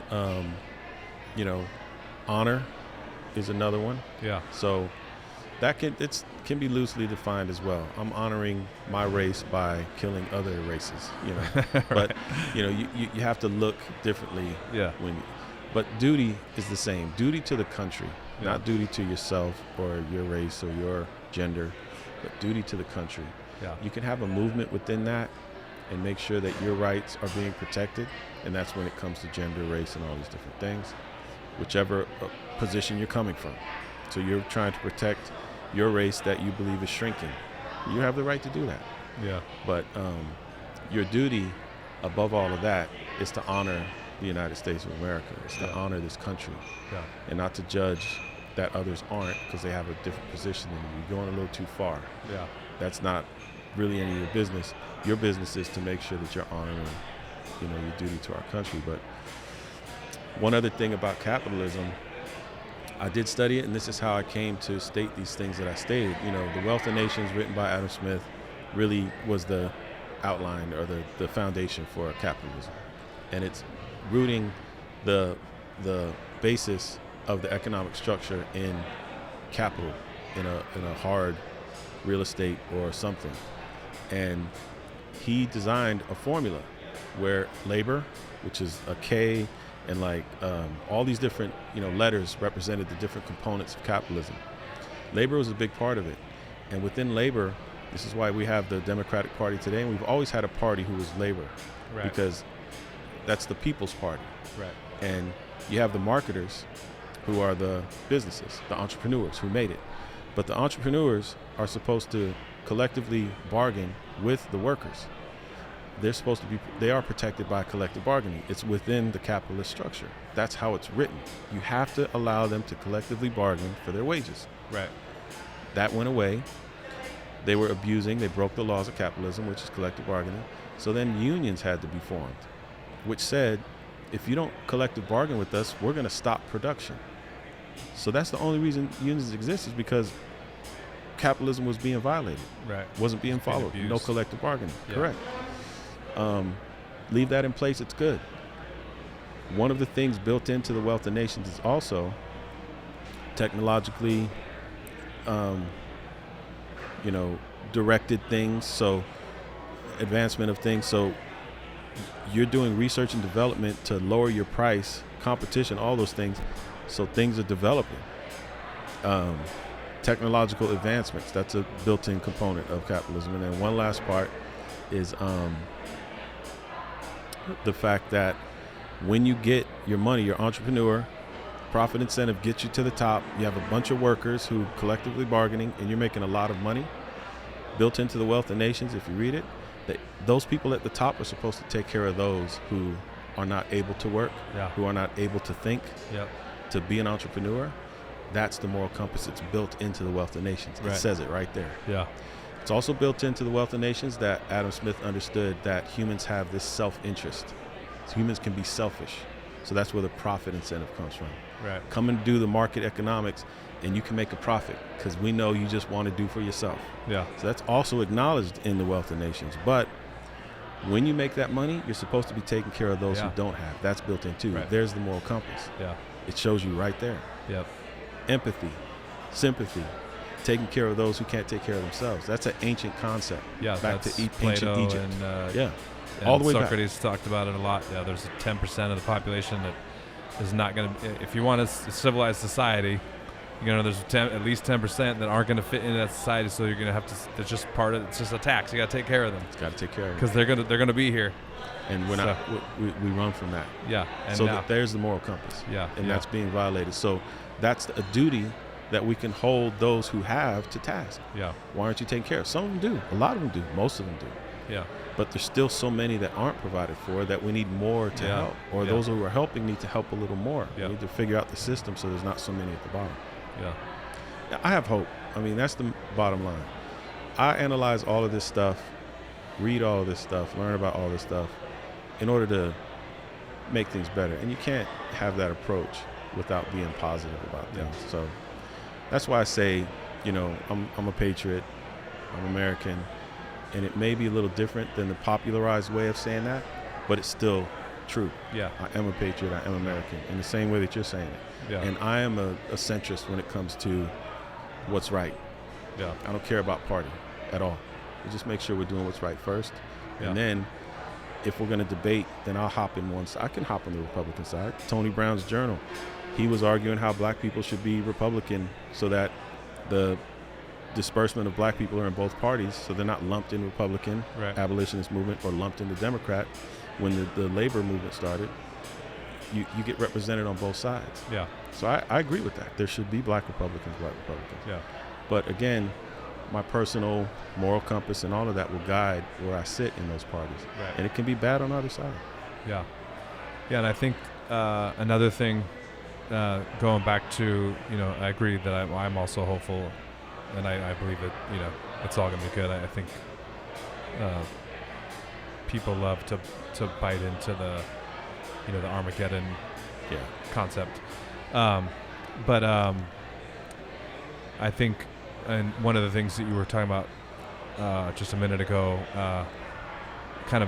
is in the lines of the solution that you were saying. Basically, start with talking about the things that we agree on. Like that's how every sort of civilized conversation happens. You sit down with somebody and you try and figure out something you have in common, and whatever we all have the weather in common, so we can talk about the weather, that kind of thing, whatever, and you can keep going and searching, like I said, common ground, just finding that common ground.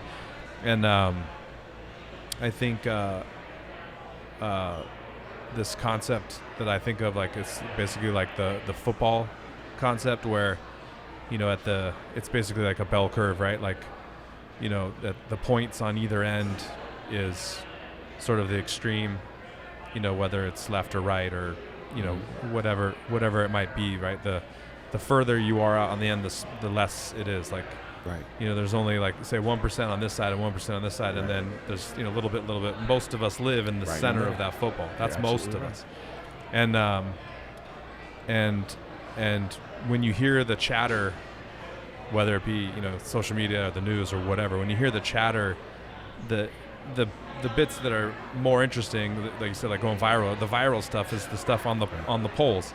So I think that the people on the right think that everybody believes this concept, this super radical, left concept, and right, because there's a line right down the middle of that football that's a D on this side and an R on that side, but everybody gets lumped into that small little percentage, like you're saying. All the huge majority gets pushed over to the side. Yeah, and like you said, even on that line or whatever, like you're just so close. So close. Everything is so close. But those tips are pulling you apart. Exactly. And everybody's listening to that stuff and thinking that it's everybody, but like most of the stuff that everybody cares about, we're all on the same page. Yeah, almost all of us. Like it's and that's one of the beauties of this place here and being here every day. Like you have a very even divide, I think, in this town. Like it's very even, and they're all here together, hanging out, exactly, and enjoying it's a lovely life. environment. Yeah, that's the one thing I know, and it's been the same way for these 2 hours I've been here. Just packed, children, great energy, phenomenal. Yeah, I mean it's like it's what it should be. It's the way it should be. And maybe we should, us in the center, should go take care of our own little points on the tips and do some Nancy Kerrigans on them. You know what I mean? Get some lead pipes and start handling some business. No, I need to stay away from that bully guy. I don't need to be the bully guy. But no, we should be taking care of our own and harnessing as opposed to lifting up that small percentage, which our parties tend to do, unfortunately, whichever side you're on. Yeah. we celebrate that loudmouth at the far end who's spitting a bunch of vitriol. We think it's good. Yeah. It's like, no, we should calm them down. No, and I think there's a swing right now in people acknowledging this, Yeah. right? There's a agree. meme going around right now that says, can the 99% of us, all, basically agree that the 1% is, not on the same page with us? But I think there should be a slight, obviously, for the sake of the meme, it's nice and simple, but to your point, what you just said is that it should actually be the 98% and acknowledge that there's one on either side. So like whoever that person is saying that, there's 1% on your side too, Right. that's just as vile Right. as the one on the other. So like you said, like if you're on that side and you see the vileness on your side, like those people will probably have a better chance of listening to than the person polar. The people on the poles are not talking to each other. Never gonna happen. Won't. If they're that far out, they're kind of gone, and they kind of almost should live in that 10% of the people that aren't making it in society, But yeah, definitely like if you think you're on that side and you see, stop focusing on what's the craziness all the way on the other side. Focus on the craziness on your side, and like you said, like handle that stuff. Self-awareness is yeah. not easy, especially when we're in, number one, prosperous. We're thinking about our fun and our, luxuries and them being taken away. So we're going to take a stand on that. We're in a prosperous mind state. We get lackadaisical or lackadaisical. We're not farmers or grain anymore. We work hard. And I don't have time to think about that nonsense. Be spoiled in my mind. No, we're all spoiled in our mind. Yeah. And we're blessed to be so. That means we're prosperous as a society. But that comes with a high level of responsibility, and we have to be self-aware. Yeah. And so I think you're right. We're starting to look at ourselves in the mirror.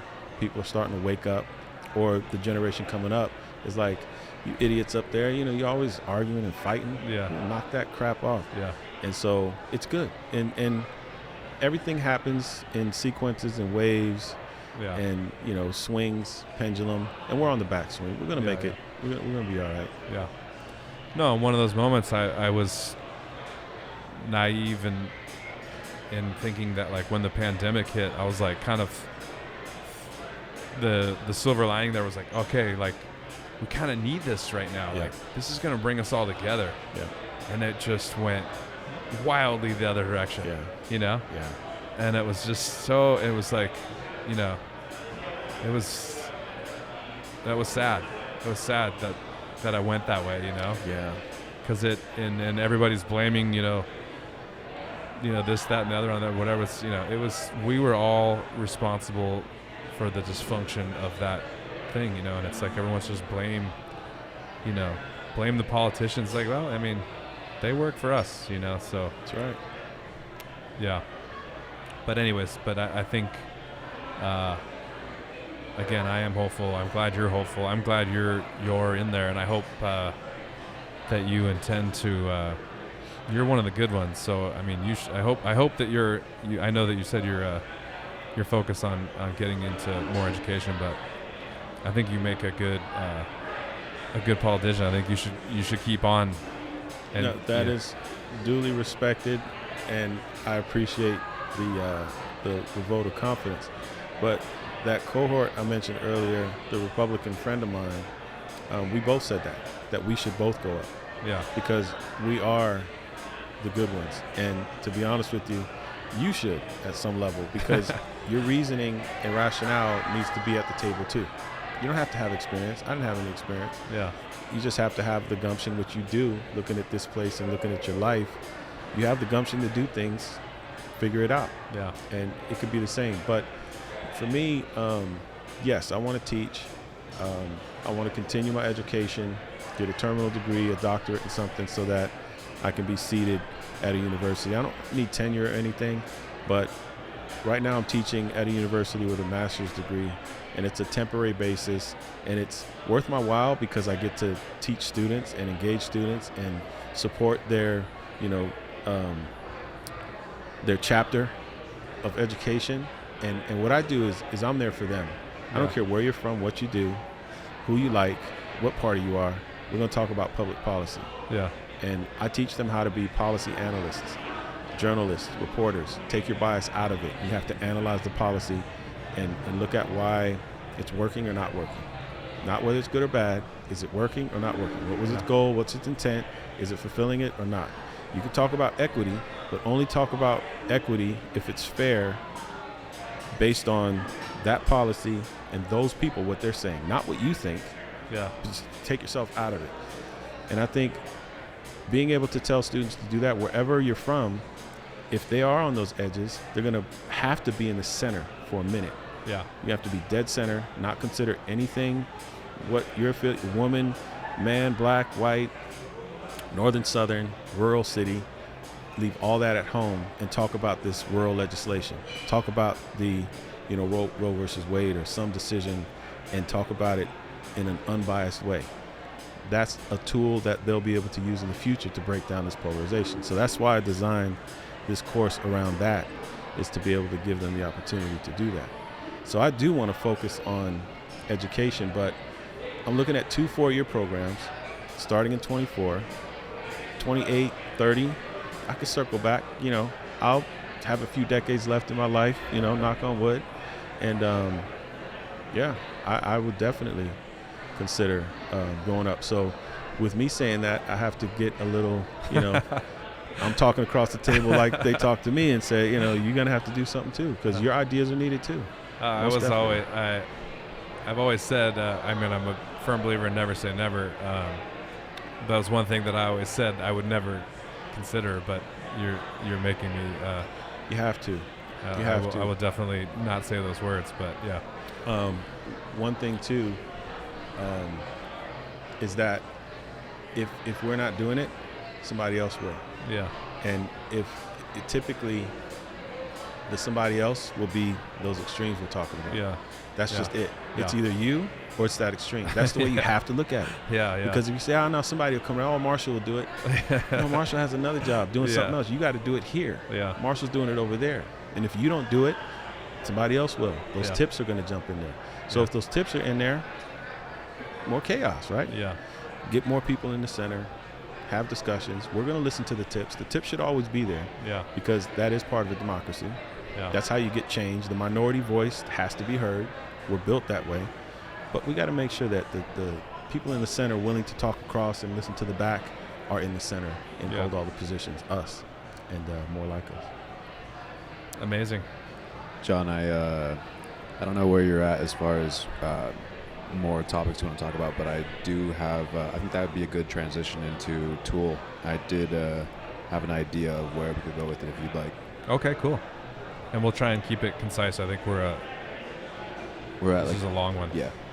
Which I knew it was going to be, but yeah, I was going to say, I mean, there's so much stuff in there that was already Tool, but yeah, I'd love to hear your, it's interesting because I think I would have hoped that we would talk more about music, but I think this is like, I'm super happy this is where we went, and obviously this is like your passion, so yeah, that's perfect. But yeah, let's, what's your idea, Josh? Yeah, I was going to say I had questions about like Ableton versus Pro Tools, but since we're already on this, page, I think it's interesting.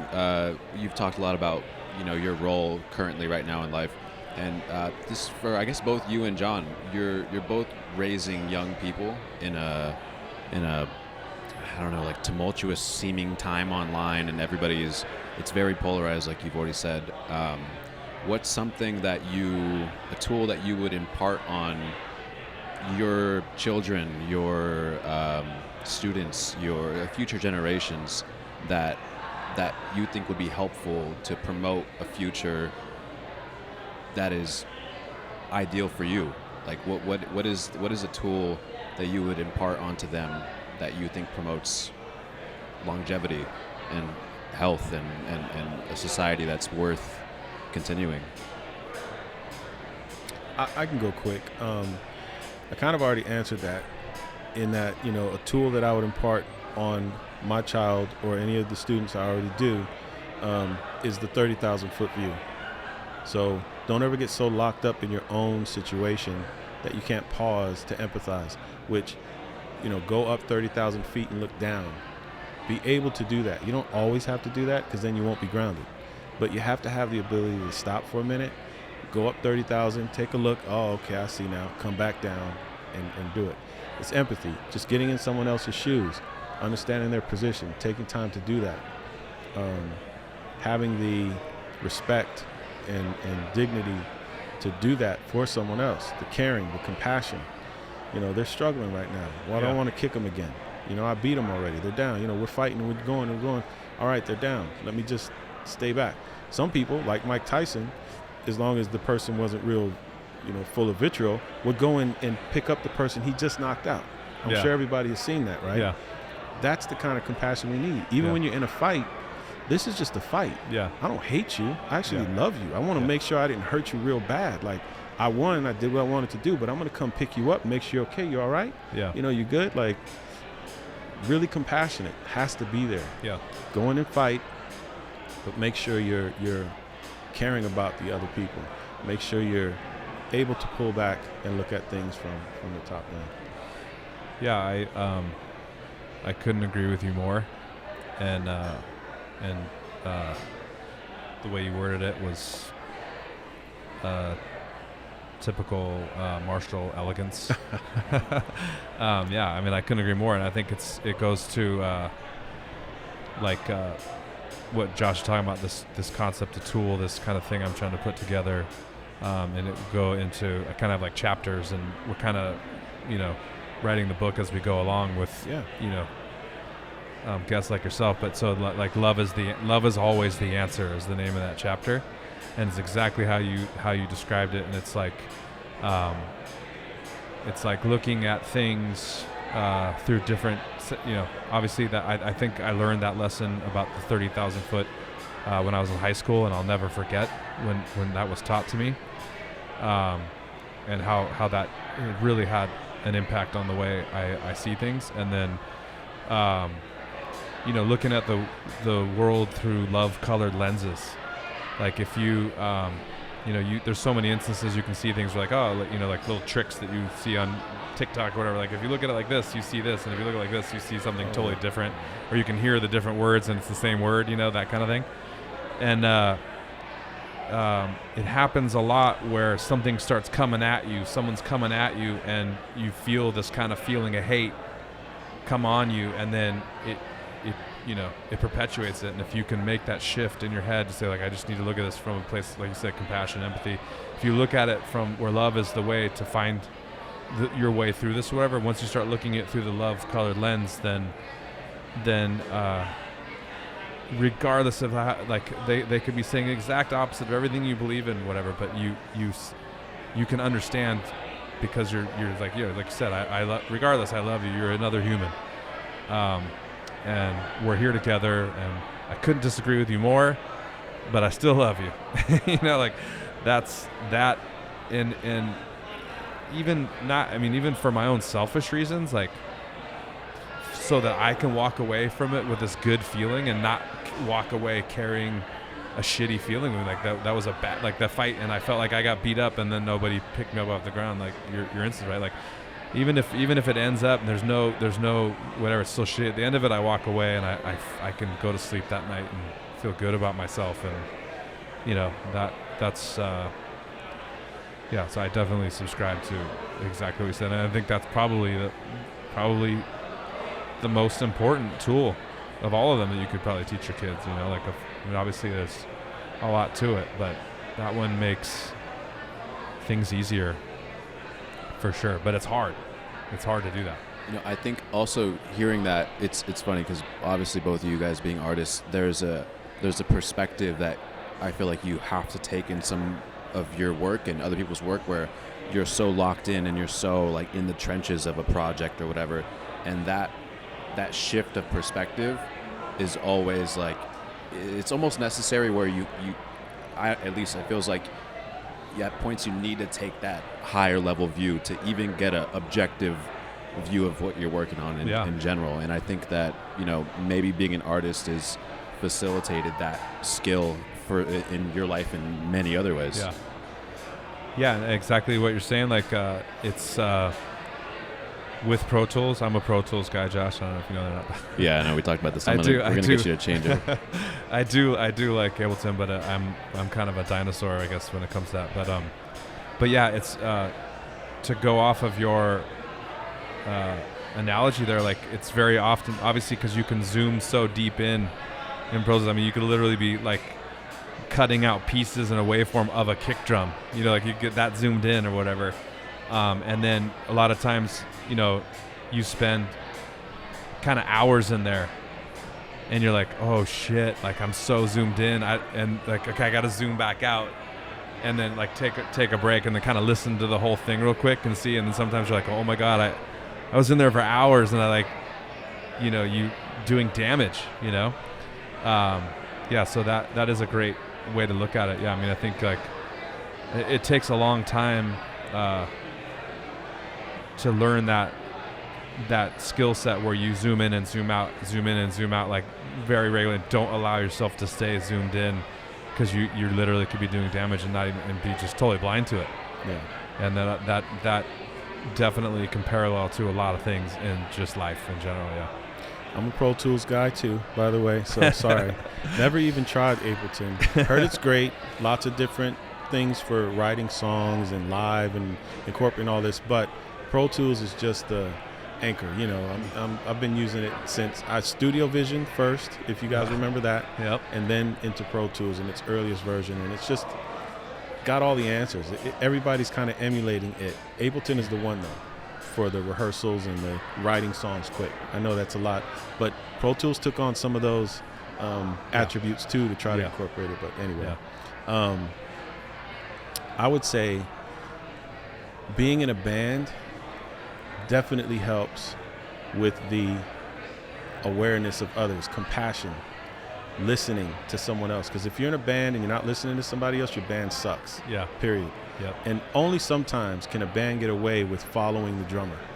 And the drummer's not listening to anybody. The drummer's just going, and everyone else is listening to them. But that band still has a huge flaw, because if that drummer stops, they have to wait for the drummer to restart. Yeah. And then follow him. But mostly in bands, everyone's listening to everyone else. But the other thing that's beautiful, has the same type of component as team sports. Yep. Is you can't, you want to play for yourself, but you also have to be playing for the team. Yeah. I think the Yankees, Red Sox, and most college sports, at least used to be, have only a name on the front, no name on the back.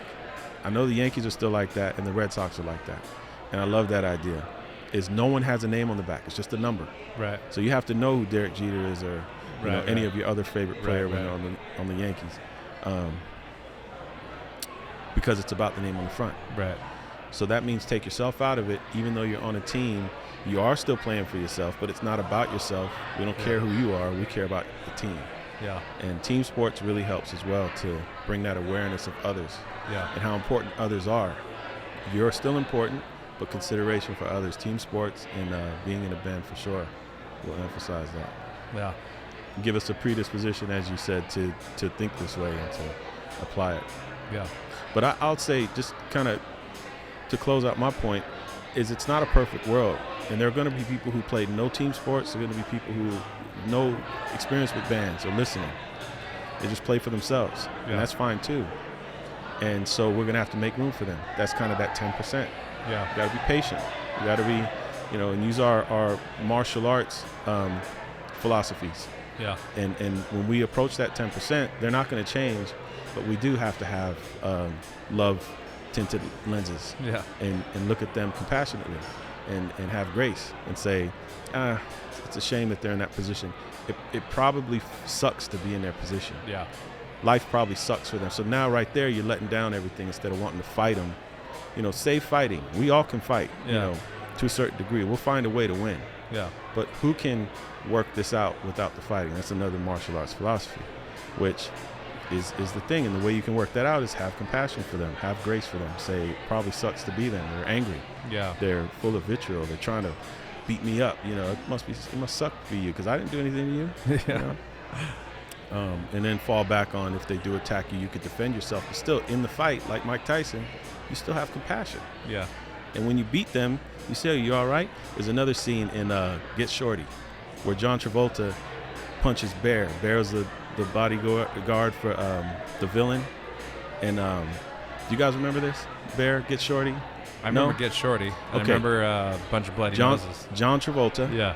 And so there's this big bodyguard Played by the guy who was soprano,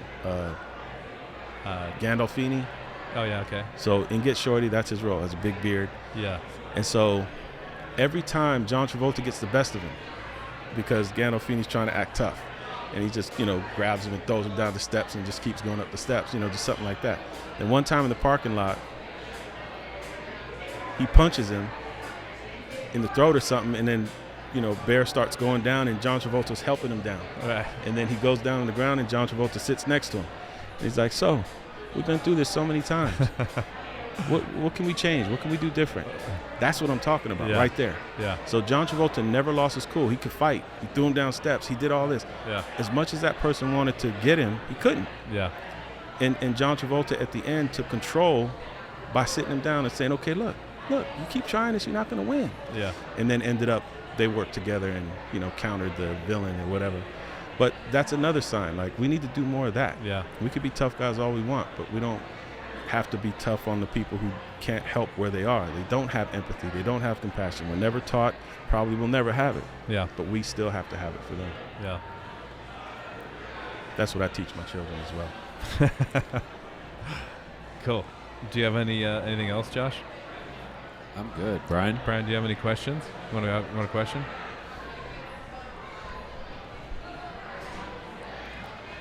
I'd like if you could talk more a little bit about playing together, just about your approach. I really liked how you said that you would follow the vocals with drums. I'm just wondering if you could explain a little bit more about that. Yeah, so when I played on the Sublime record, I was 19. So I was able to attach early in life the importance of a song, the importance of a composition, and what sticks out. In an instrumental, it's something, whether it's the guitar line, the bass line, or the drum pattern. Something's gonna lead that instrumental. And it could shift, but whether it's in the bridge that the lead takes place in the biggest part, because the bridge is typically that part of the song that you're building up to and working away from. Sometimes the bridge is looked at as something to transition to parts, but I look at bridges as that thing that makes you go, wow, that's great. You build up to that one section, so that could be the instrumental section. That's always how I approach things. And so I was kind of an arranger too from 19. I always thought that way because, again, just calculating, not just playing drums, but living life and trying to solve problems and reverse engineer things. So played jazz band. You always had the lead. You always had the head. You always, the head of the song is the thing you keep coming back to. Solos in between. So I was given that roadmap and then just followed it with Sublime. Again, vocals are always going to be the essence. When you have hip hop, when you have a rapper, not so much, but a vocalist who's singing and kind of traversing through verses and the choruses, they're doing melody plus rhythms. You have to emphasize that, bring attention to that. And yes, as a drummer, a lot of times guitarists will do that. Of course, pianists or keyboardists will do that because they have the latitude to do it. But I kind of wanted to stack. So I'm going to do what drummers do, lay the backbone, but I'm also going to incorporate some of that pianist in there and just kind of nuance. And then I wouldn't step on the guitarist's toes if the guitarist is doing that or the keyboardist. If they want that spot, I won't emphasize that. Because I don't think it's good for everybody to emphasize the same spot for the vocalist either. It's rudimentary. Everyone can do that. Yeah. So I would always back off. But just that, all those little nuances, and in my playing, I always loved grace notes. It's the same concept with my direct playing. I always had grace notes, whether it's on the snare or on the hi-hat with a little snatch or something, fill in the gaps to create the bigger piece. And that's what I would do, set up a vocal, or hit something after a vocal said, not right on it, but let the vocal be heard, and then boom, by the way, that was the exclamation mark. That's the approach that I always took playing drums. Some other times, I would just lay in the back. You could hear in some Sublime stuff, I'm just playing a straight beat. Yeah. The decision was made then. The vocal can stand on their own. There's no setups needed. But a song like Date Rape, all kinds of setups for the vocal. It's fast paced. He's doing his thing, and he's saying a lot. It's a narrative. about date rape. It's not supporting date rape or anything, but it's about a narrative. So a change of events or something, I do a little thing, whether it's a tom hit or a little 16th note pattern on the hi-hat, open hi-hat to just kind of accentuate what was being said at that moment. Yeah. That's how I deliver my performances on drums. Yeah, and I think, obviously, I have I have a wide range of influence for me, for music. I always grew up with a very broad taste in music. Everything. I loved everything, anything music. But my reason for wanting to make music was Sublime. Really? Yeah. Wow. That's why. For me, I was trying to just be OPM was just trying to be Sublime. Right. It doesn't sound like that because I grew up in Thousand Oaks and right. You guys are from Long Beach. It's right. different. There's a situation where your environment has a lot of impact on what you create. But yeah, that was my goal, and I think some of my favorite bands of all time was like the Clash and the Police, and they were basically trying to they were like the Clash is per example. We were kind of the evolution of that, right? Like it was a punk rock band that was using like reggae influence in what they were doing, and obviously what you guys were doing at that time was like kind of the new revolution of that, like all the influence that was there was like all the stuff that I loved.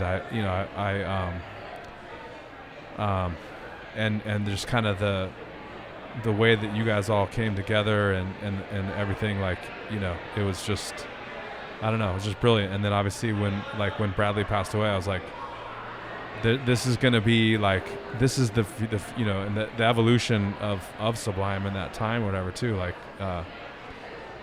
the way that it, I don't know. And there's obviously in that era, like also too, you don't talk about like you play drums, but also you like did the cuts, right? Like, right. Yeah. And it's like, it's crazy when you hear that too. Like you can tell like it's the same thing. Like you can tell that you have pocket when you do cuts. Like right.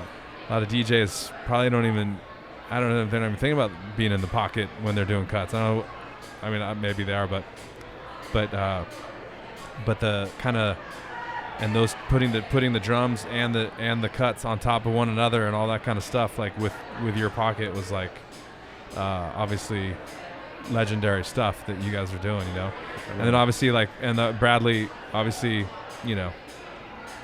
just a brilliant guy, like someone easy to just let him do his thing and then kind of like you said, just play around him, Exactly. Like his pocket was ridiculous, his songwriting skills and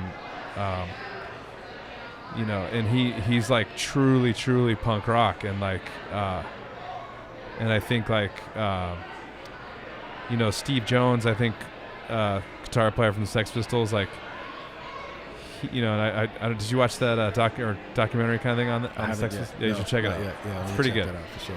But yeah, it's like basically came from him not being a guitar player, not really knowing how to play the guitar, and then that's how that kind of evolved. But like he is just a genius, right? And like it wouldn't matter what he did, it was going to be right. a genius. So like, he was able to just grasp it, and so the sound of it sounded like he didn't know how to play the guitar, but he was like his rhythm, everything. I think was like it was there, It was like, but it was like that's some genius shit. Like you can't replicate that easily. And that's like most punk rock is like a bunch of guys like, I can play like that. I don't even have to know how to play it, and we'll sound good. But they were like terribly wrong about that or whatever. Right. But like where it was like with Bradley, obviously like he was coming from that space where like he didn't have to have technique, or he just didn't matter what he was gonna do, it was be good. Yeah, absolutely. And like so yeah, that was and then trying to like kind of replicate that specifically, and trying, like you said, like how my brain works, like you said, like your brain was like trying to unpack all that, understand it. Like I sat there and I studied that stuff. and tried to figure out and I didn't even know how to make music at all, anything. I had no reference to anything, you know. Right. So it was just, I mean, that's where I was at, like trying to how the hell did you guys do that stuff, you know? Just the gumption that you were ready to jump in. You did. Created a song like the Half Pipe song. Yeah. You reverse engineered it. Is again another plug. You guys hold them to task. More reason why you should get into politics. More reason why you should be a leader in your community.